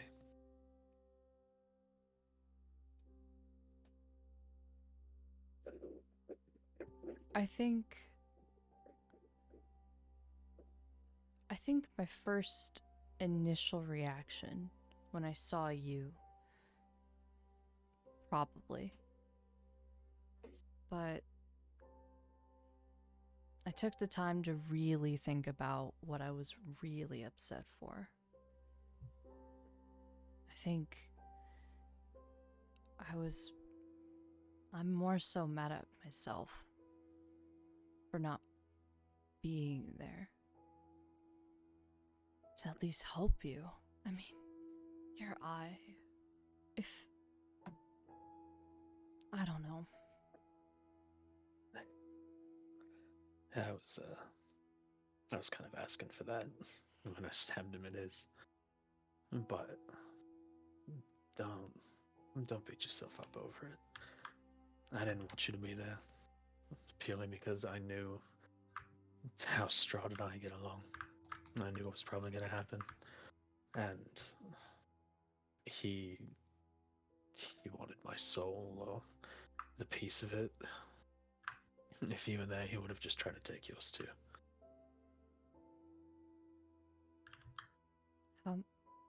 How do you feel?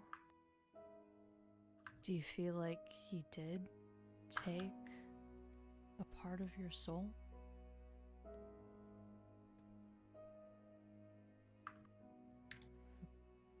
Yes and no. I don't feel it per se. I still feel like me. I can still laugh. I still care about you. But I didn't hear from Rose before I blacked out. I tried talking to her when I was by myself, kind of in the safe house, and I thought she was gone. Luckily, she's here. She latched onto Miss Tuffy, but she said there's nothing in me to latch onto anymore.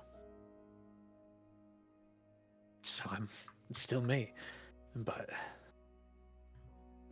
something's out of place. You can't really pinpoint that, can you? No. Like I said, I don't feel different. I guess I notice a distinct lack of fear about anything, but for the most part, no, I feel normal. Strahd even asked me about it in the moment before he did this, and he seemed almost surprised, maybe a little bit upset. I don't know. Is that I still could feel my feelings for you in general? Then it seems you've won the deal. He didn't take all of your soul then. Yeah. I'm grateful for that. But I'd still like to get whatever part of it he took back. Of course. And we will get it back. Yeah. Yeah, we will. However, this, I don't know. I don't know about this. No, Simon's helped as much as he could, but Yeah, your eye's fucked. I'm sorry. yeah.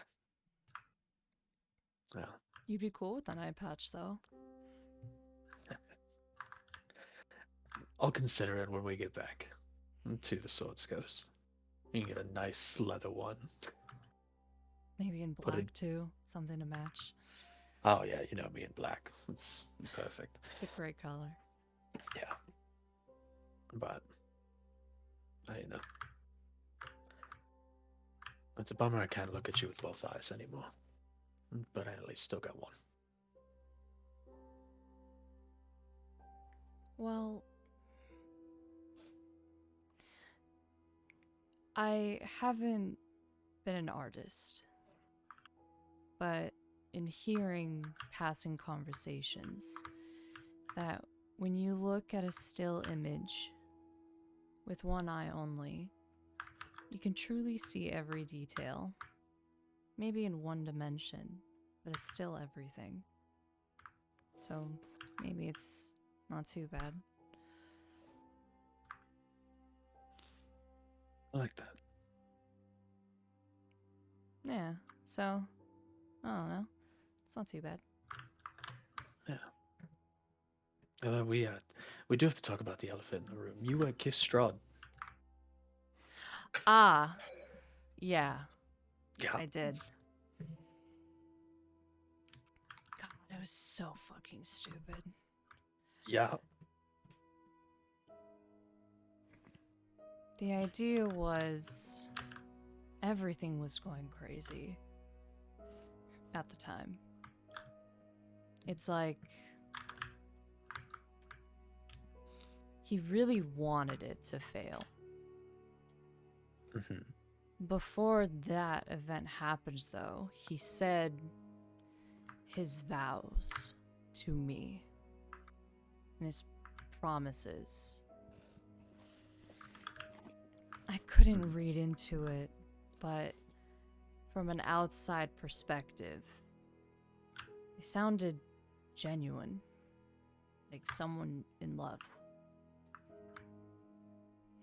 My vows were something different. It was more so our promises to save Barovia. But in that instance where everything was going crazy and people were trying to make him stay, I thought as a last-ditch effort that if his vows truly meant something, then I was going to prove it. So, I tried to kiss him to come back. And it didn't work. He just said that these things were meant to happen.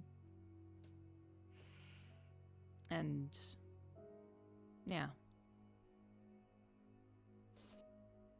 It was stupid. I should have read that. It's all right. If it's any consolation to you, the only reason why I thought of it was because of how I felt towards you when we kissed. I thought that, you know, it would have the same effect, but clearly it didn't. So you're the real deal, you know? And he's a fucking liar. I appreciate it. I'm not mad or anything. And he's kissed me before too. What? However, I didn't have a choice in it. You know this. I've talked about this with the group. He kissed you? Yes, I've told you this. I must have been so pissed off that I tried to forget it. Sorry. It's the night that I broke Amaris's leg. Oh, fuck. Yeah. Oh, fuck. Yeah. That was... Anyway. Let's just call it even. How about that? I don't think that's even... It's good enough for me. And he'll kiss you. Oh. Just give him a hug, like a big, long hug, tight. Don't go fucking losing your other eye, or I swear to God, I will actually kill you. You know, I'll do my best. Shut up, Lauren. Boris, I swear to God. Hey, boy, I need to look at The chat. fact that Maro said Oh, that I I did. respect it. That was, can we talk about it? Also, now that the moment has paused for a second, during their kiss, very, very, very softly to Maris's ear, Strahd just kissed himself to Mars. That's all. It's audible, just snort. You know what? Can Eileen hear that? Whoa! Roll me perception. I can taste Strahd on you. Roll me perception. Ooh! Oh, thank God, no! Thank God.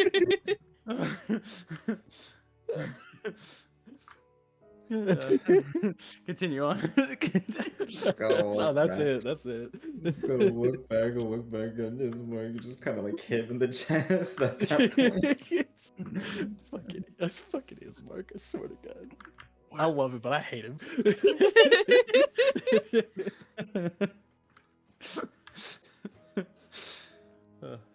Continue on. I apologize. Oh, that was it for me. Oh, okay. Fair enough. As there's at least a little bit of a more joyous end to the night as you all begin to start getting your rest and start lulling yourselves into sleep. Some together, some still a little separated, some enjoying a bit more of the cold before coming back in. Is everyone good? Does everyone wish to take this long rest, or does someone want to do something else? We're taking this long rest. I Cuddle. can't wait for this long rest. We cuddling. Long rest Yeah. and cuddle. I'm good. Okay. Just working. Why are you making these wisdom saves, man? I swear to God. Bro, stay in your happy couple. Leave me alone. I got work. Bro peeked outside Ismark and Amaris and Thorn and I leaned together, and he's just in his bedroom alone. He's like, man, fuck this shit. Bro, I am Bro, working where's right now. Don't Horse talk to me. I want the horse girl back. I am working right now. I got the book open. Don't talk to me. Thank To a God. Some single me. bard who works two jobs. Thank God. Some me time. Oh, damn it, it's Death Note. And I'm gonna take Okay. a sip of my fucking Red Dragon Crush. Red Dragon Crush, and I'll drink Can it. Can I just make my roll, Mr. DM? What are you doing? What are you doing? I sent it to you. A Oh. little message. I kind of make my rolls and just go to bed and just not right now. Got you. The second one was already made, but recent problems changed it. No. I get you. Yeah. Just do you have? Well, yeah. I do. You do, and you have the kit and I do your have the kit. and you have proficiency. No, but I have Jack of Trades. Jack of all trades. Okay, you know what to roll then for that. That'll be dexterity. I'm using my ancient knowledge on this one. Yep. We got that. We'll just try again. You have a long part of the night. I'll give you one more roll to it, but that was not anywhere near sufficient for what you're trying to do. It would fall apart, and you know this. That's better. There you go. 6 right there. And 19. The D6 was for the first one, like you said. Nah, 17. Bitch. So 17. 17 is more than enough to make what you need to make there. In fact, it's well woven, well set, and can be kind of adjusted with a little band that was already into the Weaver's kit itself to pull on. So it can be readjusted for the head size. So very good. Very, very good. Well made. Should last a good amount of while. Cool. And he's gonna go to bed, Mm-hmm. even though the chain from his from Vecna's gauntlet is gonna slip into the bag of holding and almost reach for the book, but he's gonna stop himself for tonight, at least. Fair enough. And pray this night that you get your full night's sleep and the nightmares no longer plague you, as they did not this morning. Nightmare. No. It's Never mind. Bro, don't Uh, don't do that. I'll fight God. I don't care anymore. I'm tired of this shit. If I see that bitch, I'm like looking down, like, fuck you! I killed your people, I'll kill them again! Oh my God. Stupid dog. With that as you all. Oh, go ahead. That's it. He just spit on her. While you all begin your rest, and some of you hit the bed a little early, some of you not so much. I will say, Thorn, you just kind of lay there for a moment, just kind of thinking about the events of today. So you hear some footsteps as you look over, as bandaged up a little now over onto the shoulder. Dimitri walks out of his room, quietly so, but is walking on over to the kitchen. Dimitri's making food for his son. As he starts walking his way over, he just kind of stops and kind of makes eye contact a little bit with you, as unless you're trying to hide the fact that you are asleep. No. Look at him. And he just kind of takes his hand and motions it to come over to him. Okay. Now if he gets to see all this shit go on. It's his Huh? moment. It's his moment. Let him have it. How come he gets to see all this shit that Come on, goes on? Loris. Because you're busy. All right. What? You know what? Fair What? enough. I'll, In a group of people. It's the olden times, man. Wow. You don't even know. What? Christ. That's what it- she jumped Morrow's in into the room. she jumped into a sleeping bag. It's Morrow's in fine. the They're just warming each room. other up. They're keeping each other warm. Man, you know Anyway. they're real high on that stealth Just check. gonna walk in, seeing everybody like is sort of just together, sleeping together. Everybody's all Yeah. huddled together, and Ogno's in his own room. Yeah. Bro, I'm just gonna take a corner away from the cup. Actually, not even in this room. No, I'll be in the hallway. Okay, that's fair.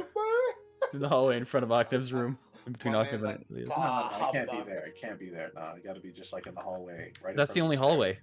Oh, that's No, the that- only hallway? That's like the only hallway. It's only the turn left to go to Go. Dimitri's room, or the turn right to go to Ismark and Ilya's I'm room. talking about like the turn where you go to the stairs. There's no There's no stairs. Stairs. The basement's at the front of the place. You have to open up the latch to the basement to this place. Oh, okay. There's no Pick the stairs, yeah. hallway or you pick the room. What you want, dog? I'm sorry. Okay, I was confused because I thought if we were at the Dimitri house, I thought upstairs that's where his son sleeps. No. No. He just Okay. sleeps in the hallway. I mean, Yeah, he he sleeps- room on the hallway. Yeah, if you were in Octave's room and you opened the door to Ilya's room is right. You're staring right at it. Oh, okay. Then I'll just take a corner in the room, man. Yeah, I'm gonna sleep in the hallway then. That's fair. As he kind of calls you up, and as you start going up, he puts down 2 cups and he uncorks a bottle of wine. As he starts pouring one for himself, he kind of holds it up to you and just kind of leans it towards the cup, waiting for you to, if you want No. any or not. Yeah, sure. Why not? Or some for you as well. Puts the cork back and puts it down. Having a little bit of trouble sleeping. Wanted to make it a little easier.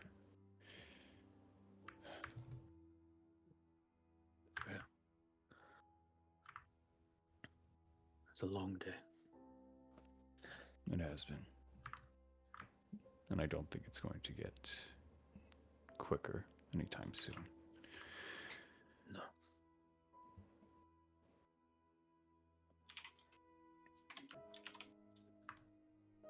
I'm going to be outright with it. Please.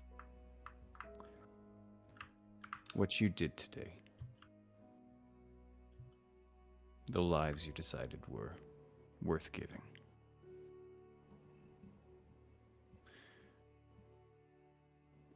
I don't agree with it in the slightest. What you spoke to me, what I asked of you, you told me this plan was a gamble, and I told you to keep in the mind and my people's lives. I did not want to gamble with them. You went against that.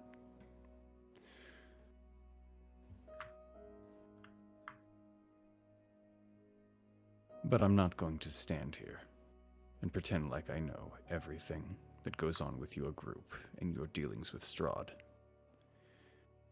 Like I know more beyond these walls. We have been isolated for so long. We have been alone. And that may have affected our minds.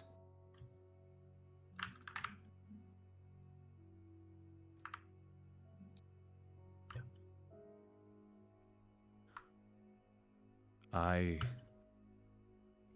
wish today had gone differently.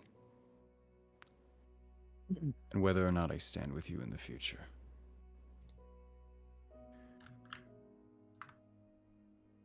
I don't think you are a bad person. But I don't see you as a good one either. You just did what you thought was right. And you and I have to live with that. Yeah.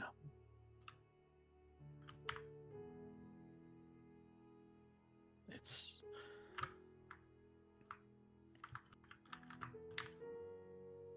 we all make choices at one point in our lives or another. And all that matters is if we can sleep at night afterwards. I might be restless sometimes, but I'm still able to sleep. Despite the fact of sacrifices that were made. Krezk has been isolated for a while. However, Barovia in itself is isolated, as you're well aware, as you said earlier today. Where we come from, our land, there are cities there.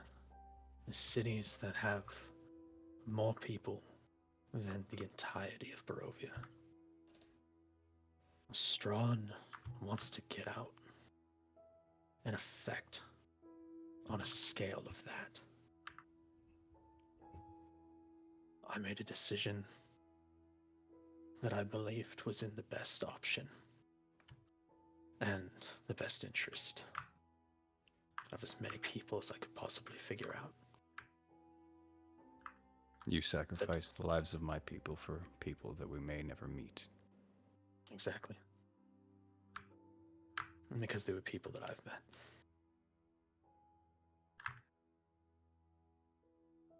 I was the only one with knowledge of that choice. Well, my team as well, but they weren't on the wall with me. It would be like if Strahd came down to you and asked if you would sacrifice Krezk and save the rest of Barovia, or if you would let Barovia burn to save those that you know intimately.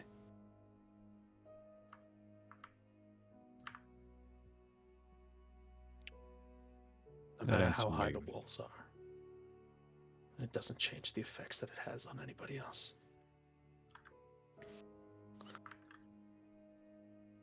Today the people here, I don't know how much they believe in the walls anymore. I know I don't. Yeah. But if I let them fall to that, if I don't give them at least some hope, it's over for them. And I'm not going to do that to them. And for your choice, if Strahd had posed it to me, my answer would have been confident not but a few weeks ago. Now, though, I can't say I know what I would do.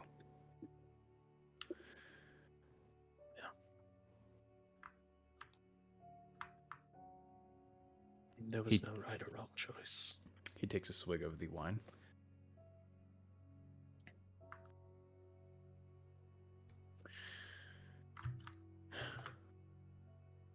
Thorn,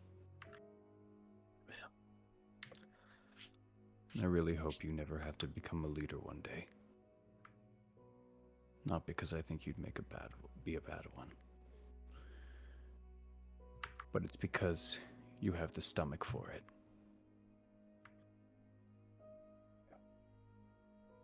You do some terrible things. He puts the cup down. Damn. He starts walking away.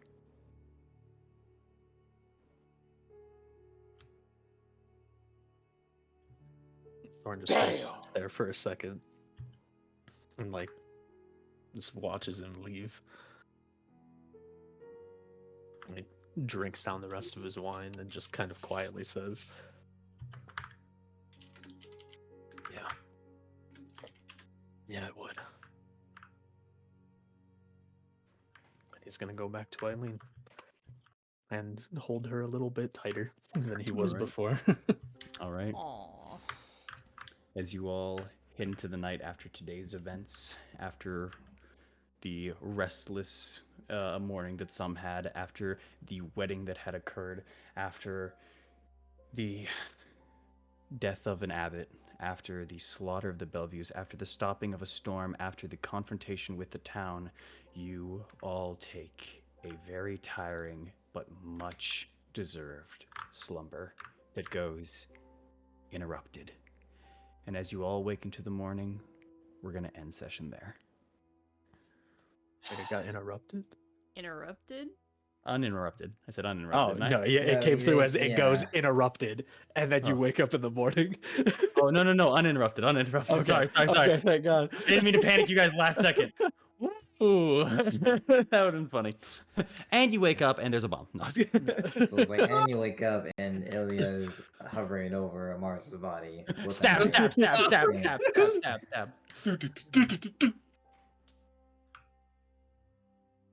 Oh my god. Good You did. session. If you did wake Yeah. up over my body, I Good. would not be surprised.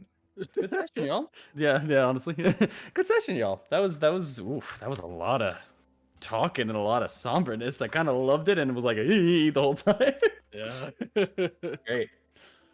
I'm Song not was saying very good for it. yeah, and I'm not saying I wasn't a part of it. Oh yeah, there was a reason I picked this one. Yeah. Out Yeah. here. Over here, you guys with little comments. Little comments. If he was the strongest, why did he lose? Bro! I mean, honestly, yeah. Bro, we can't. This is the only man who could 1v1 probably like take Strahd, give him a run for his money. It takes 5 of us. Yeah. Damn, he's so strong and everything.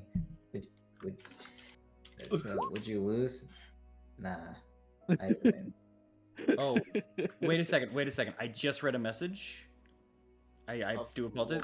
We'll do it. Is that for the morning or is that for night? Was that for morning or for night? That was for morning? Yes, then morning we will do. I apologize. I just want to make sure. Because I just saw that message. I apologize. But yeah, okay. Then yeah. Well, also next episode is episode 100. Let's That go. is- 100! Woof. I don't know if it'll be super action packed, whatever it'll be. It completely depends on all of y'all and stuff. But it will be episode 100. That will be a lot of progress. I love that conversation though. Of y'all getting together and even like talking about this kind of stuff. We haven't done that in so long. Oh I Yeah, that know. was Been a while. needed. yeah, I'm so happy about it. Honestly. Oh. Oh, you guys, talking back and forth, Something else. I like how quiet you were when I was like, guys, we can't give up the amulet or anything, right? And everyone says okay, and you're just dead silent. It's like, right, Morrow? And you're like, that's what you want. That's what you wish. That is what will follow. It was stated, and so it shall be. That was our mistake from the beginning. We never directly said, hey, don't do this. Honestly, I felt like that wasn't something that needed to be directly said. I felt like it should have been implied. Wild. What? I don't think that needed to be said. Oh. All right, we should get out of here. We Yeah. should Yeah. end the streams. Thank y'all for coming so much. We Yeah. appreciate everybody who joined in and stuck around for a little bit. I saw a lot of people were just like, "Is everyone okay?" Like a lot of times. I was just like, "We're fine. I swear." We're having to role play sadness and depression. Yeah. Every day's great improv. No, please, no, I beg you. Next week we're gonna start our episode off with the Mr. Rogers theme. We're gonna start the episode off with no, I can't say that. It'll be really funny, but I can't say that. All right, we should get out though. Thank you guys Yeah. so much. Salt, do you want to take us out? You usually do this. We're offline. What? There you Oh my god! Oh, no, we're out too. We're out too. Bro got himself all types of fucked up. God damn. Oh yeah, we rated. Ah. All right, fair enough.